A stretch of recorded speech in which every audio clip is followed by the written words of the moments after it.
అని తను ఎక్కడికి వెళ్ళాలో అది తెలియకుండానే తన కుటుంబంతో పాటు బయలుదేరాడు. అలా బయలుదేరిన అబ్రహాముని దేవుడు ఏ విధంగా ఆశీర్వదించాడో, అబ్రహాము ప్రయాణాలు ఎలా కొనసాగుతున్నాయో మనం చూస్తూ వచ్చాం.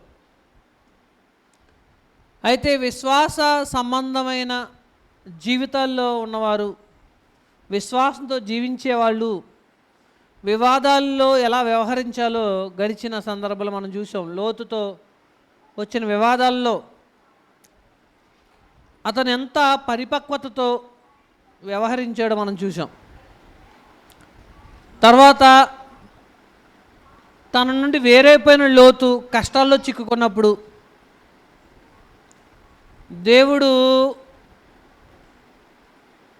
చూపించిన ప్రేమను, దేవుళ్ళు ఇతను ఏర్పాటు చేసుకున్న జీవితాన్ని అనుసరించి లోతుని వదిలేయకుండా ప్రాణాలకు తెగించి 318 మందిని వెంటబెట్టుకుని వెళ్ళి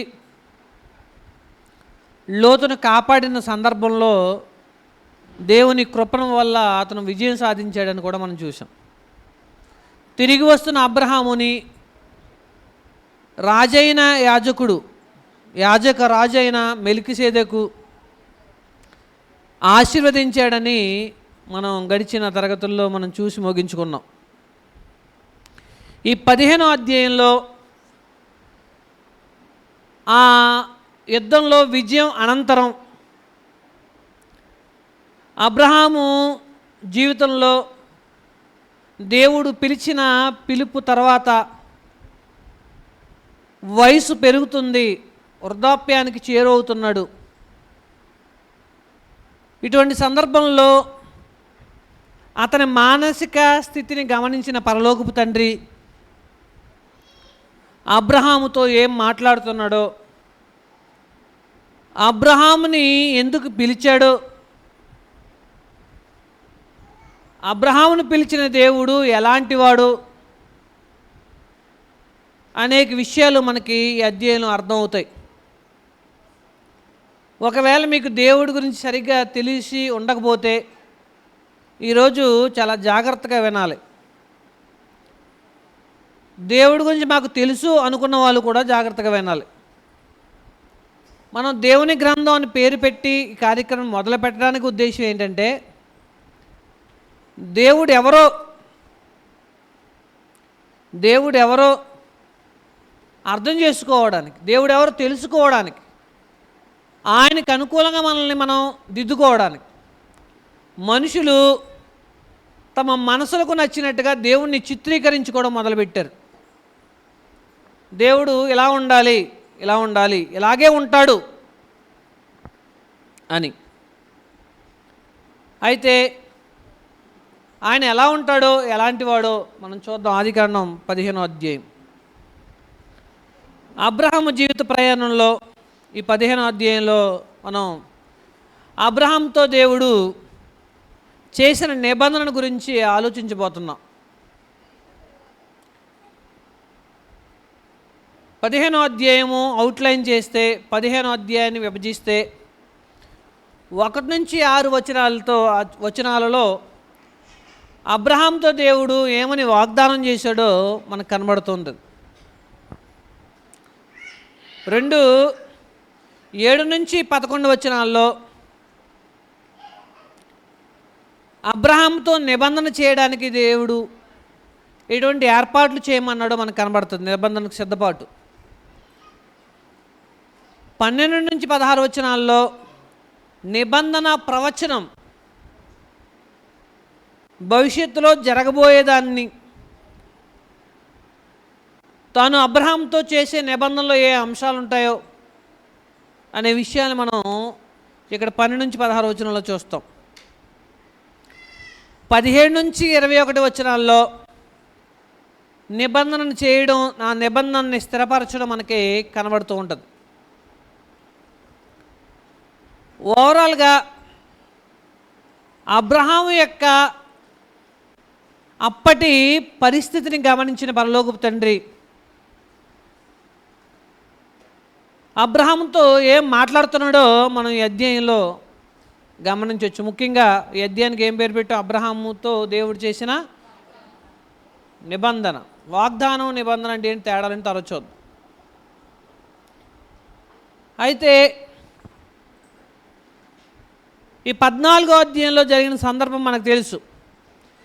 రాజులను సంహారం చేసి విజయోత్సవంతో తిరిగి వచ్చాడు అబ్రహాం. ఆ సంఘటనలు జరిగిన తర్వాత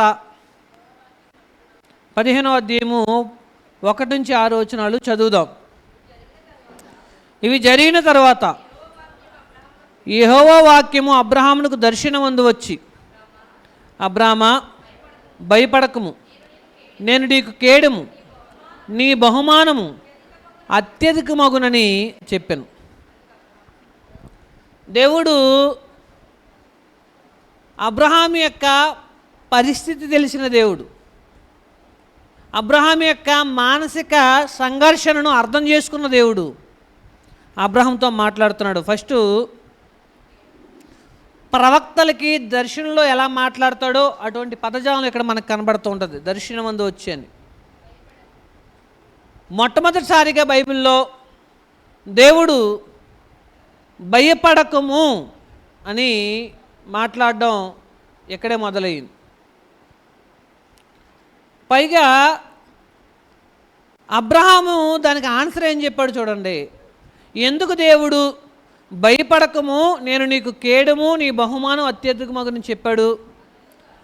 అబ్రహాము, ప్రభువైన యెహోవా నాకేమి ఇచ్చినేమి, నేను సంతానం లేని వాడనై పోవుచున్నానే, దమస్కు ఎలియాజరే నా ఇంటి ఆస్తికర్తయగును కదా. మరి అబ్రాహాము, ఇదిగో నీవు నాకు సంతానం ఇయ్యలేదు గనుక నా పరివారంలో ఒకడు నాకు వారసుడగునని చెప్పగా, మరి 12వ అధ్యాయంలో ఏం చెప్పాడు? 12వ అధ్యాయం ప్రారంభంలో ఏం చెప్పాడు? నేను గొప్ప జనముగా చేస్తాను, నిన్ను ఆశీర్వదిస్తాను. 75 ఏళ్ళకి ఈ సంఘటన జరిగితే, 75 ఏళ్ళలో అబ్రహాంతో దేవుడు నిన్ను ఆశీర్వదిస్తానని చెబితే సుమారు ఒక 10 సంవత్సరాలు గడిచాయి. ఈ 10 సంవత్సరాలు గడిచినా ఇంకా పిల్లలు లేరు. పెళ్ళయిన తర్వాత సంవత్సరం గడిస్తే పిల్లలు లేకపోతే బాధపడిపోయే మనుషులు మనం. 75 ఏళ్ళు గడిచిన పిల్లలు లేరు. దేవుడు పిల్లలు కలుగుతారని చెప్పిన 10 ఏళ్ళకి పిల్లలు లేరు. కాలం విశ్వాసాన్ని పరీక్షిస్తుంది. దేవుడు ఇచ్చిన మాటని నమ్మడమే విజయానికి కారణం అవుతుంది. అంటే ఒక మాట చెప్పిన తర్వాత ఖచ్చితంగా దేవుడు నెరవేరుస్తాడు. అయితే ఈలోపు మనం ఏం చేయాలి? ఒబుకు పట్టాలి. అయితే మనం చెప్పినంత ఈజీ కాదు, అది చెప్పినంత ఈజీ కాదు. అబ్రహాము పరలోకం నుండి దిగి వచ్చిన మనిషి కాదు, ఆయన మనలాంటి మనిషే. విశ్వాస వీరులు పుట్టలేదు, తయారవుతారు. జీవితంలో స్టెప్ బై స్టెప్ ఒక్కొక్క అడుగు వేసుకుంటూ ఎదుగుతూ ఉంటారు, ఎదగాలి. మనుషులు దగ్గర నుంచి దేవుడు ఎందుకు అవకాశం ఇస్తాడు, ఏమి ఎదురు చూస్తాడంటే ఎదగాలని ఎదురు చూస్తాడు. దేవుడు ఈరోజు చెప్పి ఈరోజే నాకు ఫలాలు కావాలని అవకాశం ఇస్తాడు. సో మనం కూడా దేవుళ్ళో ఉన్నాం, చాలా వాక్యాలు వింటూ ఉంటాం, భక్తి జీవితంలో ఎదుగుతున్నాం, విశ్వాసంలో ఎదుగుతున్నాం. జీవితంలో సమస్యలు, కష్టాలు, ఇబ్బందులు ఎదురైనప్పుడు ఆలోచిస్తూ ఉంటాం, జరుగుతుందంటావా, ఇది అవుతుందంటావా, ఇలాంటి పరిస్థితులు నాకు వస్తాయా, నా కష్టాల నుంచి నేను గట్టెక్కుతానా అని. సో 10 ఏళ్ళు అంటే పిల్లలు లేని దంపతులకి ఎంత ఇబ్బందిగా ఉంటుందో మనకు తెలుసు. ఈయన సమస్య ఏంటి అంటే సమస్య ఏంటో చెప్పాడు, చూద్దాం. అబ్రహాంతో దేవుడు ఏం వాగ్దానం చేశాడు ఈ మొదటి 6 వచనాల్లో కనబడుతుంది. నెంబర్ 1, భయపడకుము, నేను నీకు కేడెము, నీ బహుమానము. అబ్రహాము భయపడడానికి ఉన్న రీజన్స్ ఏమై ఉంటాయి? 14వ అధ్యాయాన్ని చూస్తే మొదట ఒక సంఘటన జరిగింది. ఏంటి? రాజులతో యుద్ధం జరిగింది. అంత భయంకరమైన యుద్ధ వీరులను ఓడించి వచ్చాడు. ఈయనకి ఏమనిపించవచ్చు? మళ్ళీ వాళ్ళు నా మీదకి యుద్ధానికి వస్తారేమో, ఆ భయం ఉంటుందేమో, అందుకే దేవుడు భయపడొద్దు అన్నాడేమో అని కొంతమంది ఆలోచించడం మొదలుపెట్టారు. అంటే భయపడ్డానికి, అబ్రహాముకు భయపడ్డానికి ఉన్న అవకాశం అది. అయితే అబ్రహాము భయం దాని గురించి కాదు. దేని గురించి? ప్రభువైన యెహోవా నాకేమి ఇచ్చిననేమి.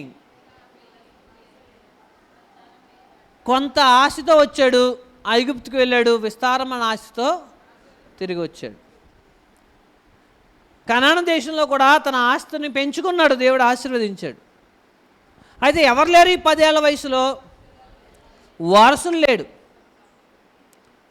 నిజంగా ఒక్కొక్క సందర్భంలో మనం ఎక్కువ శాతం మానసికంగా బాధపడుతూ ఉంటాం, మానసికంగా సంఘర్షణకు లోనవుతూ ఉంటాం. పైకి బాగానే ఉన్నా కానీ అది ఎక్కువ బాధ కలిగిస్తుంది, మనల్ని ఎక్కువ బలహీనలు చేస్తుంది మనల్ని. అబ్రహాంకి శత్రువులు వస్తారని భయం లేదు పెద్ద. అతని భయం దేని గురించి? దేవుడు నాకు ఇంత ఆస్తిపాస్తులు ఇస్తాడు, ఇంత చక్కగా ఆశీర్వదించాడు, ఎవరు లేకుండా చనిపోతానేమో, వారసుడు లేకుండా చనిపోతానేమో. ఎందుకు వారసుడు కావాలి? ఎందుకు వారసుడు కావాలి అంటే దేవుడు వాగ్దానం చేశాడు. ఏమని? నీ సంతానాన్ని నిన్ను ఆశీర్వదిస్తానండి.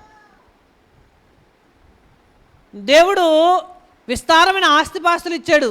అయితే ఎందుకు నెక్స్ట్ జనరేషన్కి అనుభవించడానికి ఎవరు లేరు. అటు ఆత్మీయంగాను ఇటు భౌతికంగాను దేవుని వాగ్దానాన్ని కొనసాగించడానికి అర్హుడైన వాడు ఎవరూ లేరు అనే చింతతో అబ్రహాము గడుపుతున్నాడు. అప్పుడు దేవుడు, నీ కేడెము, నేను నీకు కేడెము.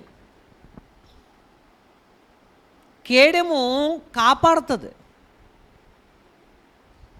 కేడెము కాపాడుతుంది శత్రువుల దాడి నుంచి. మనల్ని శత్రువులు గాయపరచాలి అనుకుంటే మన కేడు మనల్ని ఏం చేస్తుంది? కాపాడుతుంది. అబ్రహాము నిన్ను భయపెట్టే విషయాల నుండి నేను కాపాడేది ఎవరు? నేనే. నిన్ను బాధ పెట్టే విషయాల నుంచి, ఒకళ్ళు శత్రువులు అంటావా, భయపడకు, నీ కేడము నేనే. ఒకవేళ వారసుడు లేడు అనేది నీకు నిజంగా భయం కలిగించే, బాధ కలిగించే విషయమా, అయినా పర్వాలేదు, నేనే నీకు కేడెము. ఛార్జింగ్ లేదు, ఛార్జింగ్ ఎక్కట్లేదు చూడండి. రైట్. దేవుని ప్రజలకు ఎవరు కేడు? అందుకే అంటడమైన కీర్తనాకారుడు, నా కోట, నా కేడెము, నా ఆశ్రయము, నా ఆశ్రయదుర్గము నీవే. Okay, right. నెక్స్ట్, యుద్ధంలో గెలిచిన సొదొమ సంపద ఆశించిన అబ్రహాముకి దేవుడు అత్యధిక బహుమానం ఇస్తాడు. ఇప్పుడు మనం ముందు అధ్యాయంలో చూసాం, సొదొమ పాపిష్టుల సొమ్ముని ఆయన ఆశించలేదు. పైగా నీ బహుమానం అత్యధిక మగును అంటున్నాడు, ఇంకా ఆశీర్వదింపబడతాడు. అయితే ఆ బహుమానం ఏంటి చూద్దాం. సంపద అబ్రహాముకు కావాల్సిన బహుమానం కాదు. ఒకసారి చాలామంది అంటూ ఉంటారు, నాకు అన్నీ ఉన్నాయండి, మనశ్శాంతి లేదు కదా. అన్నీ ఉన్నాయంటే ఏం లేదు, మనశ్శాంతి లేదు. గుర్తుపెట్టుకోండి, చాలాసార్లు అసలు నిజంగా మనకి ఏది అవసరం మనం కూడా గుర్తించాం. మీకు అర్థమైందా? మనకు అవసరమైనవి అందుబాటులో ఉన్నాయి, వాటిని ఉపయోగించుకొని ప్రశాంతంగా ఉండొచ్చు, మనం ఉండం. మీకు అర్థమైందో లేదు? మనం ఆనందంగా ఉండడానికి అవకాశం, అందుబాటులో ఉన్న విషయాలు ఉంటాయి, వాటిని ఉపయోగించి ప్రశాంతంగా ఉండొచ్చు, ఉండం. అలా కాకుండా ఇప్పుడు ఉదాహరణ ఎందుకు ఈ మాట చెప్పానంటే, మనకు పిల్లలు మనశ్శాంతి లేకుండా చేస్తున్నారంట. ఏం చేస్తున్నారా? పిల్లలు మనశ్శాంతి లేకుండా చేస్తున్నారని బాధపడిపోతున్నారు తల్లులు, లేటెస్ట్ తల్లులు. ఒకరు ఇద్దరు అంతమించి వద్దు. ఈయనకి మనశ్శాంతి ఎందుకు లేదు? అలా లేక. అసలు చూడండి, ఒక ఆయన చేతులు నల్లగా ఉండాయని బాధపడుతున్నాడు, ఇంకో ఆయన చేతులు లేవని బాధపడుతున్నాడు. మీకు అర్థమైందా? ఒక ఆయన జుట్టు తెల్లగా వచ్చేసింది బాధపడుతున్నాడు, ఇంకో ఆయనకు జుట్టే లేదు, బట్టతల. మరి ఆయన బాధ ఎవరు చెప్పుకోవాలి? సో చూసారా, మనం వాస్తవానికి అసలు సమస్య ఏంటో గుర్తించాం. అది పెద్ద విషయం కాదు. అది ఏది ప్రాముఖ్యమైందో, ఏది మనల్ని బాధ పెడుతుందో మనం అర్థం చేసుకోవాలి. ఆ విషయంలో దేవుడు, అది ఖచ్చితంగా మనకు అవసరం అయితే దేవుడు మనకు అనుగ్రహిస్తాడు. ఆయన కేడేమో మన బహుమానం. రైట్. అసలైన సంపద అందుకే అంటారు, నా బంగారం, నా కోట, నా ఆస్తి ఎవరు? పిల్లలు. పిల్లలు. సో అటువంటి దేవుడికి అబ్రహాం మనసు తెలుసు. నాకు పిల్లలు లేరు ప్రభువా, నాకు అతనే కావాలి. ఆప్షన్స్, నాకు ఉన్న ఆప్షన్స్ ఏంటి? నేను పిల్లలు లేకుండా చనిపోతే ఏమవుతుంది? నా ఇంటి యజమాని దమస్కు ఎలియాజరే ఆస్తికి వారసుడు అవుతాడు. పితరుల కాలంలో ఉన్న సాంఘిక నియమాలు, చట్టాల ప్రకారంగా విషయం ఏంటంటే, ఏ యజమానికి, ఆస్తిపరుడికి పిల్లలు లేకపోతే ఆ ఇంటి ప్రధాన దాసుడు ఎవరైతే దత్త తీసుకుంటాడో అతను వారసుడు అవుతాడు. వీళ్ళ చావు కార్యక్రమం అతను పూర్తి చేసిన తర్వాత అతను యజమాని ఆస్తికి వారసుడు అవుతాడు. సో చాలా క్లియర్గా అబ్రహాం డిక్లేర్ చేశాడు, నాకు ఉన్న ఆప్షన్ అదే, పిల్లలు లేకపోతే. రైట్. అయితే దేవుడు ఏం చెప్పాడు చూడండి, 15వ అధ్యాయము 4వ వచనం. యెహోవా వాక్యం అతని యొద్దకు వచ్చి, ఇతడు నీకు వారసుడు కాదు, క్లియర్, దాసుడు నీకు వారసుడు కాదు, నీ గర్భవాసమున పుట్టబోవాడు, నీకు పుట్టబోచున్నవాడు నీకు వారసుడగును. తర్వాత ఇది ఇంట్లో జరుగుతుంది, దర్శనంలో దేవుడు మాట్లాడుతున్నాడు. అబ్రహాం ఒకసారి బయటికి రా అన్నాడు, వచ్చాడు. ఆకాశం వైపు తేరి చూచి నక్షత్రములు లెక్కించమని చెప్పి, నీ సంతానం అలాగూ అవునని చెప్పు.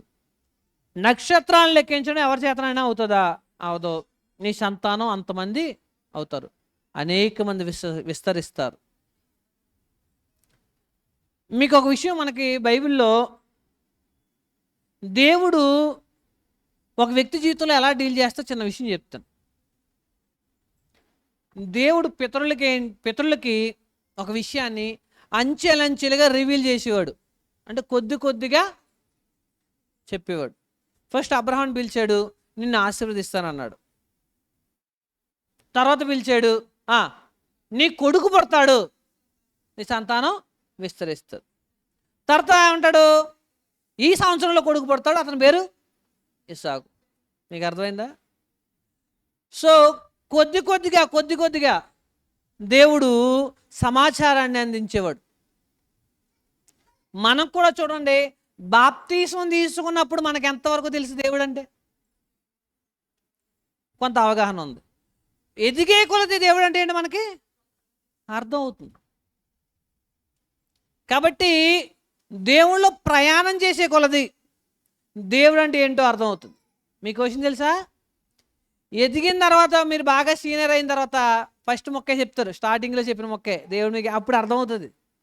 నీ సంతానమును ఆశీర్వదిస్తాను, నిన్ను ఆశీర్వాదంగా ఉంచుతాను. అబ్రహాం ఇవంతా అనుభవంలోకి వచ్చిన తర్వాత అర్థమైంది దేవుడు ఆశీర్వదించడం అంటే ఏంటి. బాప్తిసం తీసుకున్న ప్రారంభంలో మనం ఎందుకు తీసుకుంటాం? ఎందుకు బాప్తిసం తీసుకుని? మన పాప క్షమాపణ నిమిత్తం, నిత్య జీవితం కోసం, అవునా? సో అది అప్పుడు ప్రాథమికంగా కొన్ని విషయాలు మనకు అర్థమవుతాయి. కానీ వెళ్ళగానే పాపక్షమాపణ అంటే ఏంటో, నిత్య జీవితం అంటే ఏంటో, పరలోకం అంటే ఏంటో అర్థమవుతుంది. అబ్రహాంకి ఇక్కడ దేవుడు ఒక వాగ్దానం చేశాడు. ఏమని? నీ గర్భవాసమున పుట్టబోచున్నవాడు నీకు వారసుడవుతాడు. తర్వాత అతను ఒక్కడే కాదు, నీ సంతానం యొక్క భవిష్యత్తు ఏంటి? ఆకాశ నక్షత్రాల వలె అవుతారు. రైట్. ఇక్కడ ఒక విషయం మనం నేర్చుకోవాలి. ఏంటి అది అంటే, దేవుడు తన ప్రజలకి కేడం అభయాన్ని ఇస్తాడు. మిమ్మల్ని బాధ పెట్టే విషయాల నుంచి భద్రతనిచ్చే పరిస్థితుల్లోకి తీసుకొస్తాడు. నమ్మగలిగితే ఆయన, వెంబడించగలిగితే ఆయన. మనకి ఏది లోటో ఏది అవసరమో ఎవరికి తెలుసు? దేవుడికి తెలుసు. అది మన జీవితానికి అవసరమైతే ఖచ్చితంగా గుర్తుపెట్టుకోండి, మనకు అవసరమైతే దేవుడు ఖచ్చితంగా ఇస్తాడు. ఈ అవసరం అనిపించిన తర్వాత పొందేలోపు టైం ఉంటుంది చూసారా, ఈ టైంలోనే మనం ఓపిక పట్టాలి. అది కావాల్సి. చూద్దాం 15వ అధ్యాయం 6వ వచనంలో ఏం రాయబడిందో చూడండి. అబ్రహాము యెహోవాను నమ్మెను, ఆయన అది అతనికి నీతిగా ఎంచెను. దీని గురించి మనం కొంచెం ఎక్కువగా ఆలోచించాలి. ఈ పదం కొత్త నిబంధన యొక్క spirit, heart of the new testament gospel అంటే సువార్త యొక్క హార్ట్ ఇక్కడ ఉంటుంది. ఏంటి అంటే, నమ్మడం ద్వారా, విశ్వాసం ద్వారా నీతి అనేది దేవుని ఏర్పాటు. దాని గురించి మనం ఆలోచిద్దాం. అబ్రహాముని దేవుడు ఎలా ఎంచాడంట? అది అతనికి నీతిగా ఎంచాడు, నీతిమంతునిగా తీర్చాడు. దేనిని బట్టి? నమ్మడాన్ని బట్టి. ఈ విషయం గురించి మనం కొంచెం జాగ్రత్తగా ఆలోచించాలి.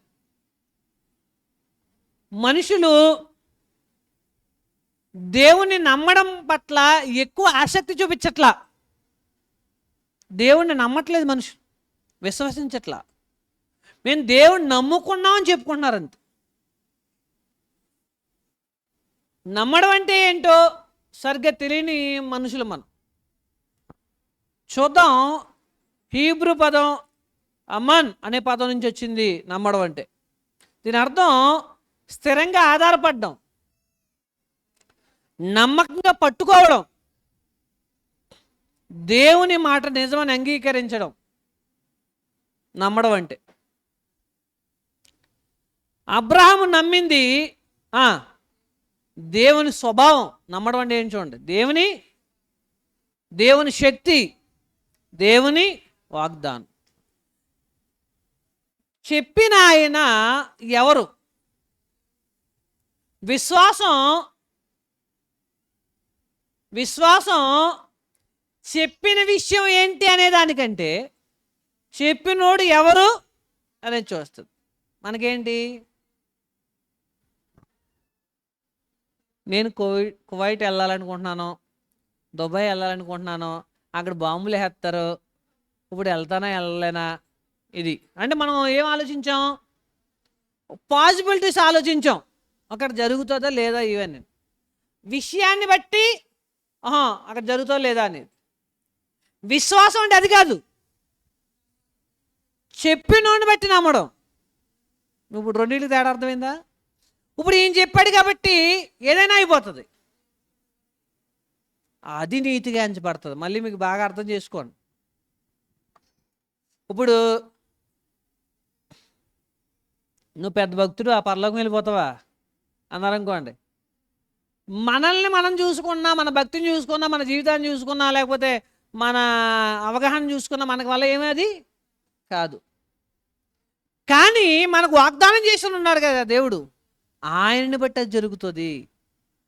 అది విశ్వాసం. సమాజం మనల్ని నిరుత్సాహపరుస్తూ ఉంటుంది. నువ్వు సాధించలేవు, నీ వల్ల కాదు అని. రైట్, నిజమే. విశ్వాసం అంటే అది కాదు. విశ్వాసం అంటే ఏంటి అంటే, నేను సాధించలేను, నాకు యోగ్యత లేదు, అయితే నాకు మాట ఇచ్చిన వాడు ఉన్నాడు, ఆయన సర్వశక్తిమంతుడు, ఆయన వల్ల ఏమైనా అవుతుంది. ఆయన వాగ్దానం చేశాడు, మాట తప్పడు. ఆయన స్వభావం అది మాట తప్పని గుణం అయింది, కాబట్టి జరుగుతుంది. అది విశ్వాసం. ఇది పాత నిబంధనలో ఉన్న కొత్త నిబంధన యొక్క ఆత్మ అనమాట. ఆత్మ అంటే ఐ మీన్ స్పిరిట్, ఓవరాల్ సారాంశం ఏంటి అంటే ముఖ్యమైన పదాలను. ఒకటే నమ్మెను. నమ్మడం అంటే అర్థం చెప్తున్నాను చూడండి మళ్ళీ ఒకసారి. దేవుని మాట నిజమని అంగీకరించడం, దేవునిపై ఆధారపడడం, విశ్వాసంతో జీవించడం. మళ్ళీ దీని గురించి కొంచెం ఎక్కువ స్ట్రెస్ చేస్తున్నాను, ఎందుకంటే ఇది మనందరికీ అర్థం కావాల్సిన విషయం. దేవుణ్ణి నమ్మడం అనేది ఎంత ప్రాముఖ్యమైన విషయం. దేవుణ్ణి నమ్మడం అంటే ఏదో సాదాసీదాగా నోటితో పలకడం కాదు. దేవుడి పేరు పూర్తిగా దేవుని మీద ఆధారపడడం. ఆయన చెయ్యగలడు, ఆయన చేయగలడు, ఆయనకి అది సాధ్యం. ఆయన మాట తప్పడు. రెండో పదం చూద్దాం. ఎంచెను, జాగ్రత్తగా వినండి. అబ్రహాము దేవుని నమ్మెను, అది అతనికి నీతిగా ఎంచబడెను. ఎంచబడ్డం అంటే అర్థం ఏంటంటే కౌంటెడ్, లెక్కించడం అంటే ఏంటో చూడండి. ఒక వ్యక్తి సంపాదించిన దానిని అతనికి ఇవ్వడం. జాగ్రత్తగా వినండి. అబ్రహాము దేవుని ఎదుట నీతిని సంపాదించలేకపోయాడు. సంపాదించలేడు. అబ్రహామే కదా, ఏ మనిషి సంపాదించలేడు. ఆయన కనుదృష్టి కల్మషము చూడలేనంత పవిత్రమైనది. దేవుడు అంత పరిశుద్ధుడు. ఆయన ముందు ఏ మనిషి నీతిమంతుడుగా తన క్రియల వలన ఎప్పటికీ తీర్చిపడలేడు, నిరూపించుకోలేడు. అటువంటి సందర్భాల్లో దేవుడు అతని క్రియలను బట్టి నీతిమంతుడిగా కాకుండా దేనిని బట్టి, అతను దేవుని నమ్మిన విధానాన్ని బట్టి, దేవుని పట్ల అతను కొన్ని విశ్వాసాన్ని బట్టి ఎంచాడంటే అర్థం ఏంటి? ఒరిజినల్గా అది కాదు, కానీ ఏం చేశాను మీకు అర్థమయ్యేలా చెప్పనా. ఒకసారి డబ్బులు ఇవ్వాలి, మనం అప్పు అయిపోయాం, డబ్బులు ఇవ్వాలి, మా దగ్గర ఏమీ లేదు, డబ్బులు ఏమీ లేదు, వచ్చి బైక్ బయటకు వెళ్ళిపోయాడు. ఇప్పుడు ఈ బైక్ని ఎలా తీసుకున్నాడు? అతనికి ఇవ్వాల్సిన డబ్బులు మన దగ్గర లేవు, దానికి బదులుగా ఉన్న ఒక వస్తువుని ఇచ్చి అప్పుడు అతను ఎంచుతాడు. ఏమి ఇచ్చేసినట్టు? డబ్బులు ఇచ్చినట్టు. వాస్తవానికి ఇది అంత వాల్యూ చేయకపోవచ్చు, లేకపోతే ఇది డబ్బులు కాదు, అది కరెన్సీ కాదు. అది అతను డబ్బులు ఇచ్చాడు, మనం అతనికి ఏమివ్వాలి? డబ్బులు ఇవ్వాలి. సో ఇంకొక దాని ద్వారా, అంటే అసలైన కోణంలో కాకుండా, అసలైన విధానంలో కాకుండా మరొక విధానంలో దేవుడు మన క్రియల వలన మంచి పనులుగా యథార్థంగా బ్రతికితేనే మనం నీతిమంతులం. అలా బ్రతకని మానవాళిని దేవుడు ఆయన పట్ల ఆ మనుషులకున్న విశ్వాసాన్ని బట్టి, మరొక విధానాన్ని బట్టి ఏం చేశాడు? నీతిమంతులుగా తీర్చాడు. ఉదాహరణకి ఒక ప్రసిద్ధ వ్యక్తి, గొప్ప వ్యక్తి, ఒక వ్యక్తి ప్రసిద్ధ విశ్వవిద్యాలయంలో డాక్టరేట్ ఇచ్చారు, అంటే ఇతను బాగా చదువుకున్నాడని. కానీ చదవలే, అతను కాలేజీకి వెళ్ళలేదు, పాస్ అవ్వలేదు. కానీ ఏమొచ్చింది? సర్టిఫికేట్ వచ్చింది. జాగ్రత్తగా వినండి. అతను చదవలేదు, పాస్ అవ్వలేదు, ఏమొచ్చింది? సర్టిఫికేట్ వచ్చింది, డాక్టరేట్ వచ్చేసింది. ఇప్పుడు కారణం ఏంటి చెప్పండి? చదివినోడికే సర్టిఫికెట్ రావాలి, కానీ చదవనోడికి వచ్చింది అంటే అర్థం ఏంటి? ఇంకొక మార్గం ఏదో ఉంది, అదే విశ్వాసం. మీకు అర్థమైందా? అదే విశ్వాసం. మనం ఏమనుకుంటాం, చదివినోడికే రావాలి కదా అనే పాయింట్ మీద నిలబడదాం. అదే మనం ఎవరం కూడా ఏమో, ఆయన ఇచ్చిన అవకాశం ఎందుకు? నువ్వు నీతిగా బతుకు అన్నాడు. ఒక్కడు బతకడు లేడు, ఒక్కడును నీతిమంతుడు లేడు. నీతిగా బ్రతకడం రాని భక్తిహీనులు మనుషులు. సో ఇటువంటి సందర్భంలో దేవుడు, ఇదిగో నేను నీతిమంతుడిగా తీరుస్తాను, అయితే నువ్వేం చేయనన్ను నమ్ము. మన ఒకవేళ రికార్డ్ అంతా చూస్తే, మన పాత జీవితాన్ని చూస్తే, నీతిమంతుడు అన్నానికి ఏ అర్హత మనకి లేదు. అయినా సరే నీతిమంతుడికి ఎలా తెచ్చాడు? నేను మాట ఇప్పుడు మీకు క్లారిటీగా అర్థమయ్యేలా చెప్తున్నాను. బాప్తీసం తీసుకున్న తర్వాత యేసుక్రీస్తు రక్తం వలన ఎలా తీర్చబడ్డాం? నీతిమంతులు, పరిశుద్ధులం. ఏమన్నా అసలు నీతిమంతుడు పరిశుద్ధుడు ఎవరు? నీతిని జరిగించినోడు, పాపం చేయనోడు. ఒకవేళ పాత రికార్డ్ అంతా ఓపెన్ చేస్తే కాదు. నీతిమంతుడు కానోడు, పరిశుద్ధుడు కానడు, ఒక రోజుకి, ఒక రాత్రికి రాత్రి, ఒక పూటకే, ఒక రోజులోనే నీతిమంతుడు ఎలా అయిపోయాడు? అది ఈ నీతిని సంపాదించడానికి ఇతను ఏమీ చేయలేదు, కానీ ఏం చేశాడు? నమ్మాడు. కాబట్టి అతని జీవితంలో ఉన్న అతని క్రియలను బట్టి అతను నీతిని సంపాదించలేడు. కాబట్టి అతను యేసు ప్రభునందు విశ్వాసం ఉంచిన వలన దేవుడు ఏమనుగ్రహించాడు? ఇది మనం నేర్చుకోవాల్సింది. అతను చదవకపోయినా అతనికి ఏమివ్వబడుతుంది? గౌరవంగా డాక్టరేట్ ఇవ్వబడుతుంది.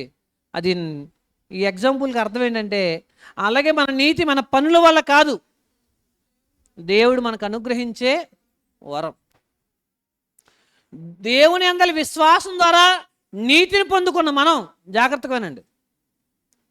ఇప్పుడు నీతిని పొందుకున్నవాడు ఎలా ఉండాలి? ఇప్పుడు దాకా లేదు, ఇకపై ఏం చేయాలి? అది నీతిగా బతకాలి. ఇప్పుడు అర్థమైందా? ఇప్పుడు దాకా కాలేజీకి వెళ్ళలేదు, ఏం చదవాలి? డాక్టర్ గారు ఇచ్చేశారు, డాక్టర్ గారు సర్టిఫికేట్ ఇచ్చారు. ఇప్పుడు సరిగ్గా వైద్యం చేయాలి. నాకు అప్పుడు రాదు, ఎలాగ వెళ్ళలేదు, పొడి చేస్తాను, చంపేస్తానంటే కుదరదు. నువ్వు అర్హుడు కాకపోతే నీకు జాబ్ ఇచ్చారు, పరిగెత్తలేదు, ఎక్సర్సైజ్ చేయలేదు, హైట్ లేదు, హైట్ లిఫ్ట్ చేయలేదు, నువ్వు పోలీస్ జాబ్ ఏదో ఇచ్చారు. ఇప్పుడు ఏం చేయాలి? ఇప్పుడు దానికి తగ్గట్టుగా జీవించాలి. అది మీకు అర్థమైందా? మళ్ళీ ఇది మనం ఇక్కడికి వచ్చిన తర్వాత నేను ఎలా బతికినా పర్లేదని ఎలా తీర్చేస్తాడు? మన రక్షణకు ముందు జీవితం చెప్తున్నాడు. ఓకే, ఇది జాగ్రత్తగా మనం అర్థం చేసుకోవాలి. అయితే ఇప్పుడు విశ్వాసకు తగ్గట్టుగా, పరిశుద్ధులకు తగ్గట్టుగా, నీతిమంతులకు తగ్గట్టుగా మనం జీవించాలి. రైట్. 2, నీతి అంటే దేవుని ముందు అంగీకరించబడిన పరిస్థితి, అది ఎవరికీ లేదు. అయితే పవిత్రత, నైతికంగా సరైన స్థితిని నీతి అంటారు. అబ్రహాము పరిపూర్ణుడు కాబట్టి కాదు, కానీ దేవుని వాగ్దానాన్ని నమ్మాడు కాబట్టి దేవుని అతను నీతిగా ఎంచాడు. రైట్. మనకు ఒక విషయం అర్థం అవ్వాలి. ఎందుకు ఈ విషయాన్ని చాలామంది క్రైస్తవులు మిస్ అవుతారంటే, నీతిమంతులుగా తీర్చబడిన మనం, దేవుని అందరి విశ్వాసం ద్వారా నీతిమంతులుగా తీర్చబడిన మనం ఒక్కోసారి అతిశయిస్తూ ఉంటాం. మీకు అర్థమైందా? ఇప్పుడు వాళ్ళు తక్కువని, వాళ్ళ పాపులని, వీళ్ళ పాపులని, అసలు మనందరం పాపులు అని ఒప్పుకునే ఎక్కడికి వచ్చాం? రక్షణలోకి వచ్చాం. కాబట్టి అటువంటి పరిస్థితి ఎప్పుడు ఉండకూడదు. రైట్. 3 విషయాలు మనం చూసాం. నమ్మడం, పూర్తిగా దేవుడి మీద ఆధారపడడం. ఆ నమ్మకాన్ని దేవుడు ఏం చేశాడు? లెక్కించాడు. వాస్తవానికి నీతి చేస్తేనే నీతిమంతుడు అవ్వాలి, కానీ విశ్వసించడం వల్ల ఎలా తీర్చాడు? నీతిగా పరిగణించాడు, నీతిని బహుమానంగా ఇచ్చాడు. నిజమైన విశ్వాసం అంటే ఏంటో చూడండి. కేవలం దేవుడు ఉన్నాడని నమ్మడం కాదు. నిజమైన విశ్వాసం పాపం, దేవునితో సంబంధం కలిగి ఉండడం, పాపంతో సంబంధం లేకుండా ఉండడం, పశ్చాత్తాపడడం, దేవునికి విధేయత చూపించడం, జీవితాంతం ఆయన అనుసరించడం, ఇది నిజమైన విశ్వాసం. ఈ విశ్వాసం ద్వారా ప్రయాణం చేసే వాళ్ళందరూ దేవుని ముందు పరిశుద్ధులుగా, నీతిమంతులుగా తీర్చబడతారు. విశ్వాసం జీవన విధానంలో మార్పును తీసుకురావాలి. ఓకే, అది విశ్వాసం అంటే. రైట్. మనం నెక్స్ట్ ముందుకు వెళ్దాం. దీన్ని ఎక్కువ దీనికోసం టైం కేటాయించడానికి ఏంటంటే, ఇది హార్ట్ ఆఫ్ ది గాస్పెల్, అంటే సువార్త యొక్క సారాంశం. అందుకోసం చూద్దాం. కొత్త నిబంధనలోకి వెళ్తే అబ్రహాముని దేవుడు ఎలా నీతిమంతుడికి తీర్చాడో పౌలు గారు రోమీలకు రాసిన పత్రిక 4:3 లేఖనమేమి చెప్పుచున్నది, అబ్రహాము దేవుని నమ్మెను, అది అతనికి నీతిగా ఎంచబడెను. తర్వాత 20 చూడండి, 4:20. అబ్రహాము యొక్క విశ్వాసమును బట్టి దేవుడు అతను నీతిమంతుడికి ఎందుకు తీర్చాడంటే, అవిశ్వాసం వలన దేవుని వాగ్దానం గురించి సందేహింపక దేవుని మహిమపరిచి ఆయన వాగ్దానం చేసిన దాన్ని నెరవేర్చుటకు సమర్థుడని రూఢిగా విశ్వసించి విశ్వాసం వలన బలం పొందిన, అందుచేత అది అతనికి నీతిగా. అబ్రహాముని దేవుడు నీతిమంతుడిగా తీర్చడానికి కారణం ఏంటి? సందేహించలేదంట దేవుడి మీద.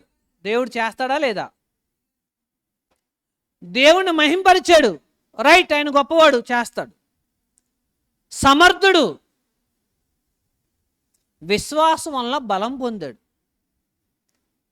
అసలు చాలామంది వీక్ అయిపోతూ ఉంటారు. నేను మాట్లాడుతాను చెప్తాను. చాలా సంఘాల్లో క్రైస్తవులు బలహీనలు ఉంటారా ఉండరా? క్రైస్తవుల్లో బలహీనలు ఉంటారా ఉండరా? బలహీనులు ఉండడం వేరు, బలహీనులుగా అవ్వడం వేరు. అలా ప్రారంభం నుంచి చిన్నగా స్థాయిలో వాళ్ళ బలహీనలు. కొంతమంది బలహీనలు అవుతూ ఉంటారు నమ్మిన తర్వాత. బలహీనులు అయ్యారు అంటే అర్థం ఏంటో తెలుసు? కారణం విశ్వాసాన్ని కోల్పోయారని. విశ్వాసం ఉంటే ఏమవుతుంది చూడండి, విశ్వాసం వలన బలం పొందుతాం. చాలామంది దేవుడిని నమ్ముకున్న వాళ్ళు కూడా కష్టాల్లోని నిరాశావాదంతో మాట్లాడుతూ ఉంటారు. నిరాశావాదం అంటే జీవితం అంతేనండి, నా జీవితంలో అయిపోయింది, నా బతికిలా అయిపోయిందని.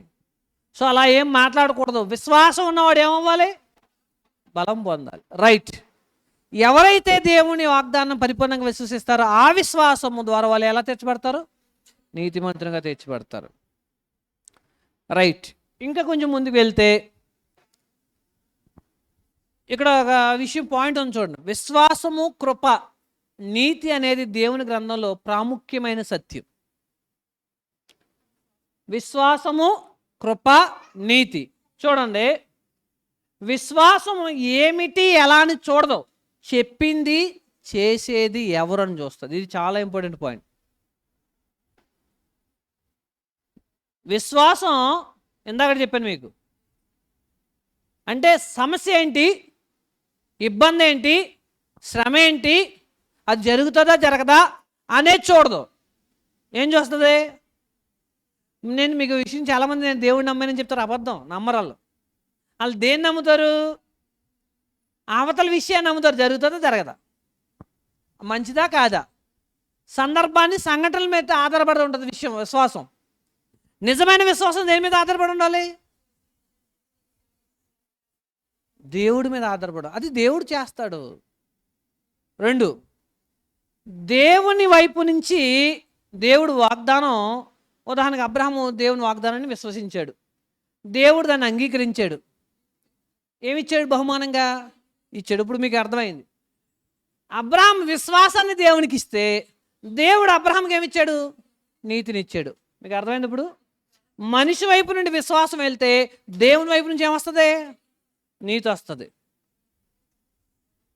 కానీ మన వైపు నుంచి ఏం వెళ్దు? విశ్వాసం వెళ్దు. దేవుని వైపు నుండి ఆయన మన నీతిమంతులుగా తీర్చాలంటే మన వైపు నుండి మనం ఏం చేయాలి? విశ్వసించాలి. మీరు ఎప్పుడైనా అర్థం చేసుకున్నారో లేదో, అసలు నీటిలో ఇలా మునుగుతున్నా ఎలా మా దేవుడు పరలోకి చేస్తాడు, పాపుని పరిశుద్ధులు ఎలా తీసేస్తున్నాడు?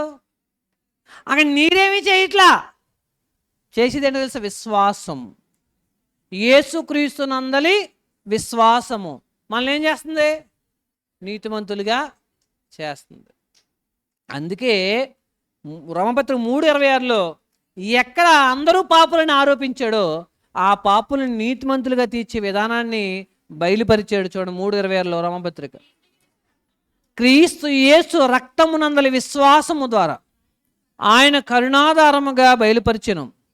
దేవుడు ఇప్పటి కాలం తన నీతిని కనుపరిచిన నిమిత్తమును తాను నీతిమంతుడును యేసునందు విశ్వాసము గలవానిని నీతిమంతునిగా తీర్చువాడునై ఉండుటకు ఆయన అలాగూ యేసుక్రీస్తునందు విశ్వాసం గలవాడిని ఏం చేస్తాడంట? నీతిమంతుడిగా తీరుస్తాడు.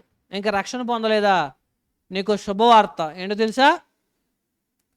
నువ్వు విశ్వసిస్తే నువ్వు చేసిన ప్రతి పాపాన్ని విడిపించి దేవుడు నిన్ను నీతిమంతుడిగా, నువ్వు విశ్వాసాన్ని ఇస్తే ఆయన నీకు బదులుగా ఏమిస్తాడు? తన నీతిని, యేసుక్రీస్తునందు విశ్వాసం వల్ల కలిగే నీతిని మనకి బహుమానంగా ఇస్తాడు. కాబట్టి మన కులము, మన మతము, మన ధనము, మన బలము, మన పనులు ఏవి మనకి ఏమివ్వవు? నీతినివ్వవు. దేవుని ఎడల నీకున్న విశ్వాసం ద్వారానే మనం నీతిమంతులుగా తీర్చబడతాం. రైట్, మొదటి పార్ట్ అయింది మనకి 1 నుంచి 6 వచనాలు. సెకండ్ పార్ట్ 15వ అధ్యాయం మనం 1 నుంచి 6 వచనాలు అబ్రహాంతో దేవుని వాగ్దానం చూసాం. ఇప్పుడు నిబంధనకు సిద్ధపాటు చూస్తాం. తర్వాత నిబంధన ప్రవచనం, తర్వాత నిబంధన స్థిరపరచడం ఆలోచిద్దాం. ఆదికాండం 15వ అధ్యాయం 7 నుంచి. దేవుడు అబ్రహాం యొక్క పరిస్థితిని గమనించిన దేవుడు అబ్రహాంని బలపరుస్తూ అబ్రహాంకి వాగ్దానం చేశాడు. ఏమని? నీకెవరు, నీ సమస్య ఏంటి? కుమారుడు లేడు. అయితే పరిష్కారం ఏంటి? నీకు వారసుడు వస్తాడు. ఒక్కడు కాదు, ఎంతమంది అంటే ఒకరి ద్వారానే ఆకాశ నక్షత్రాలంత విస్తారమైన సంతానం వస్తుంది. అది నీ బహుమానం అత్యధికమగును అంటే. సో మీరు అనుకోవచ్చు, మాకు కూడా అట్లా ఉంటుంది, ఏమైనా ఇస్తే బాగుండండి. ఎటువంటిది? భౌతిక సంబంధంగా ఒక దేశాన్ని వద్దు కానండి, ఒక 10 ఎకరాలు 10 ఎకరాలు బిట్టు చూశాను. ఆ దేవుడు ఏమన్నా నాకు కూడా వాగ్దానం చేస్తే బాగుండు, ఇదే కదా. అబ్రహాంకి దేశాన్ని ఇస్తే అబ్రహాం గుడారాలు నివసించి, వినండి, ఈ గుడారంలోంచి టెంట్లోంచి పైకి చూస్తున్నాడు. ఎక్కడ, ఏ వైపు చూస్తున్నాడంట? దేవుడు సిద్ధపరిచిన పట్టణం కోసం చూస్తాం. మనం అబ్రహాం టెంట్లో ఉండే చూస్తున్నాడు. మనం శుభ్రంగా ఏసీ వేసుకుని పడుకొని ఇక్కడ ఉండిపోదామా? ఇంకో గది, లేదా ఇంకో ఇల్లు, ఇంకో ఫ్లాటు, ఇవి రావాలనుకుంటున్నాం. నిజంగా అవి పొందుకున్నవాడు ఏం చూస్తున్నాడు? మీకు అర్థమైందా? సో అబ్రహాం మనకి సింపుల్గా చెప్పాడు, మరి బాబు నాలాగా మీకు అన్నీ అవసరం లేదు, కానీ యేసు కృషి ద్వారా దేవుడు అత్యధికమైన ఆశీర్వాదాలు ఇచ్చాడు, వాటిని అనుభవించండి, పరలోకాన్ని స్వతంత్రించుకోండి. ఎందుకంటే ఇవన్నీ అనుభవించిన వాడు చివరికి ఎక్కడికి వచ్చి ఆగాడు? నిత్య జీవితం కోసం ఎదురు చూశాడు. మనల్ని కూడా ఏమంటున్నాడు? అక్కడికే చూడు. నీకు అర్థమైందా? ఆయన బాగా ఇది ఇది ఇది అక్కడికి వెళ్ళాడు, మనం ఈదకుండానే అక్కడికి వెళ్ళమంటున్నాడు. ఎంత ఈజీ. మనం ఏమంటున్నాం? లేదు లేదు. చాలామంది అనుభవంతో చెప్తారు, వింటారా? వినరు. నేను ఎదగడం మీకు ఇష్టం లేదు, నేను అభివృద్ధి చెందడం మీకు ఇష్టం లేదు అని చెప్తారు. చివరికి అంతా అయిపోయిన తర్వాత అర్థమవుతుంది. రైట్, 15:7 నుంచి 11 వచనాలు చదువుదాం అందరూ ఒకసారి.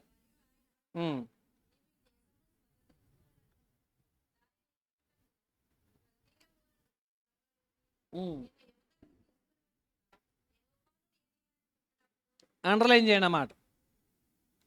15:7. ఇప్పుడు ఈయనకి ఈ మాట చెప్పేసరికి అబ్రహాంకి సుమారు 85 సంవత్సరాలు ఉండొచ్చు. అంటే 12వ అధ్యాయంలో వాగ్దానం ఇచ్చిన తర్వాత ఒక 10 సంవత్సరాలు గడిచింది.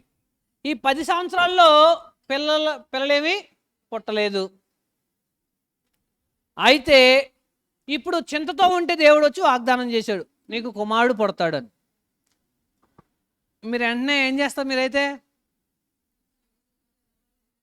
వెంటనే ఏం చేస్తారు? నేను మాట చెప్తున్నా, దేవుడు అబ్రహాంతో మాట్లాడినప్పుడు నాతో కూడా మాట్లాడినట్టు బాగుండండి అని అనుకుంటారా? అనుకోరు? మీరు ఎప్పుడైనా అనుకున్నారా? లేదు చెప్పండి, మీరు నిజం చెప్పండి. అబ్రహాంతో డైరెక్ట్గా దేవుడు మాట్లాడాడు, నాతో కూడా అలా మాట్లాడితే బాగుండు అనుకున్నారా లేదా? అనుకోలేదా? అనుకున్నారా లేదా? ఎప్పుడైనా అనిపించిందా మీకు? అసలు అటువంటి థాట్ వచ్చిందా? మరి ప్రతి వారం మాట్లాడేది ఏంటి? మనం ఏమనుకుంటామంటే ప్రతి వారం ఏంటి, ప్రతిరోజు మన దగ్గరే ఉంది. ఎందుకు మాట చెప్తున్నానంటే, అబ్రహాము దేవుడితో చెప్పిన వెంటనే ఎగిరి గంతేయలేదు, ఆలోచిస్తున్నాడు. ముసలాయన బయటకు వచ్చాడు కానీ లోపల నిద్ర అవుతున్న ముసలావిడ గుర్తొచ్చింది. ఆవిడ ముసలావిడి, నేను ముసలావిడిని, పరిస్థితి ఏంటి? దేవుడు అంత చెప్పినా ఇతనికి ఏమనిపించవచ్చు? ఇది ఒకసారి చూడండి, మనం చక్కగా ప్రసంగం చెప్పిన, చాలా క్లియర్గా చెప్పిన, విన్నప్పుడు బాగానే ఉంటుంది. మెట్లు దిగేసరికి కొంచెం కొంచెం ఎగిరిపోతూ ఉంటుంది. ఇంటికి వెళ్తేలోకి మొత్తం అయిపోతుంది. తర్వాతనే ఆ విశ్వాసం, అల్ప విశ్వాసం విన్నప్పుడు అబ్బా ఈరోజు దేవుడు నాతో మాట్లాడాడు, నాకు అర్థమైంది, రేపు నుంచి మారిపోతాను అనుకుంటాం. మనకి ఎక్కడో సందేహం వస్తుంది. అలాగే అంటారు కానీ ఇంకా చూద్దాంలే, ఇంకోసారి మాట్లాడకుండా పోతాడని. అబ్రాహాముకి దేవుడు అప్పుడప్పుడు మాట్లాడేవాడు. ఇప్పుడు మనతో రోజు మాట్లాడుతున్నాడు. ప్రతి ఆదివారం ప్రభు దినాన్ని మాట్లాడుతున్నాడు. దేవుని గ్రంథం నేర్చుకున్న కార్యక్రమంలో మాట్లాడుతున్నాడు. మనం చదువుకోవడం ద్వారా మాట్లాడుతున్నాడు. ఆయన మనం అప్పుడు దేవుడు నిజంగా కోపగించుకోలేదు. ఆయన ఏం చెప్తున్నాడు? 15:7 చూడండి ఎంత బాగుంటుందో. మరియు ఆయన నీకు కుమారుణ్ణి ఇస్తానని చెప్పినాడు ఎవరో తెలుసా? నువ్వెవరో చెప్పావు. నువ్వెవరో అంటే పిల్లలు లేని ఒక ముసలోడిని నేను. మరి నేనెవరినో తెలుసా? నేనెవరిని అంటే దేవుడు చెప్తున్నాడు ఏమని? ఈ దేశాన్ని స్వతంత్రించుకోవడానికి నీ సొంత ఊరి నుంచి యువతలు తీసుకుని వచ్చినోడిని నేనే. ఇది ఎందుకు చెప్పాడో చెప్పండి. నీ దేవుడు ఎవరో నీకు తెలియాలి. ఇప్పుడు మనం మీకు నేను చిన్న ఎగ్జాంపుల్ చిన్న విషయం చెప్తాను. అది కనుక బాగా అర్థమైతే అసలు ఏం అక్కల రక్షణలో ఏం జరిగిందో చెప్పండి, అది సరిపోదు. దేవుడు మన పాపాలను క్షమించాడు, నీతిమంతులకు ఇచ్చాడు, పరలోకాన్ని వాగ్దానం చేశాడు. చిన్న విషయమేనది. ఇది అర్థమైతే మొత్తం జీవితం అర్థమైంది. అది నమ్మితే మొత్తం అన్నీ నమ్ముతాం. చిన్న ఎగ్జాంపుల్ చెప్తాను. యేసు ప్రభుకి మన కష్టాలు తీర్చడం కష్టమా, మన పాపాలను తీయడం కష్టమా? కష్టాలు ఆయన అక్కడ నుంచైనా ఆశీర్వదించేస్తారు కదా. మన పాపాలను తీయడానికి ఎక్కడి నుంచి వచ్చాడు? ఎక్కడికి వచ్చాడు? పరలోకం నుండి భూమి మీదకి వచ్చాడు. సో ఇంత చేసిన ఆ త్యాగాన్ని మనం అర్థం చేసుకుని విశ్వసిస్తే మిగతా అన్ని విషయాలే కాదు. నా దేవుడు నా కోసము పరలోకము నుండి తన కుమారుడిని యేసుక్రీస్తుని పంపాడు. నేనేం చేశాను? విశ్వసించాను. మరి అది నమ్మిన మనం మన కష్టాల్లో, ఇబ్బందుల్లో, జర్నీలో దేవుడు మనల్ని వదిలేస్తాడని అనుకుంటే ఎలా? నిజంగా నువ్వు అసలు ఆ దేవుడినే నమ్మావా?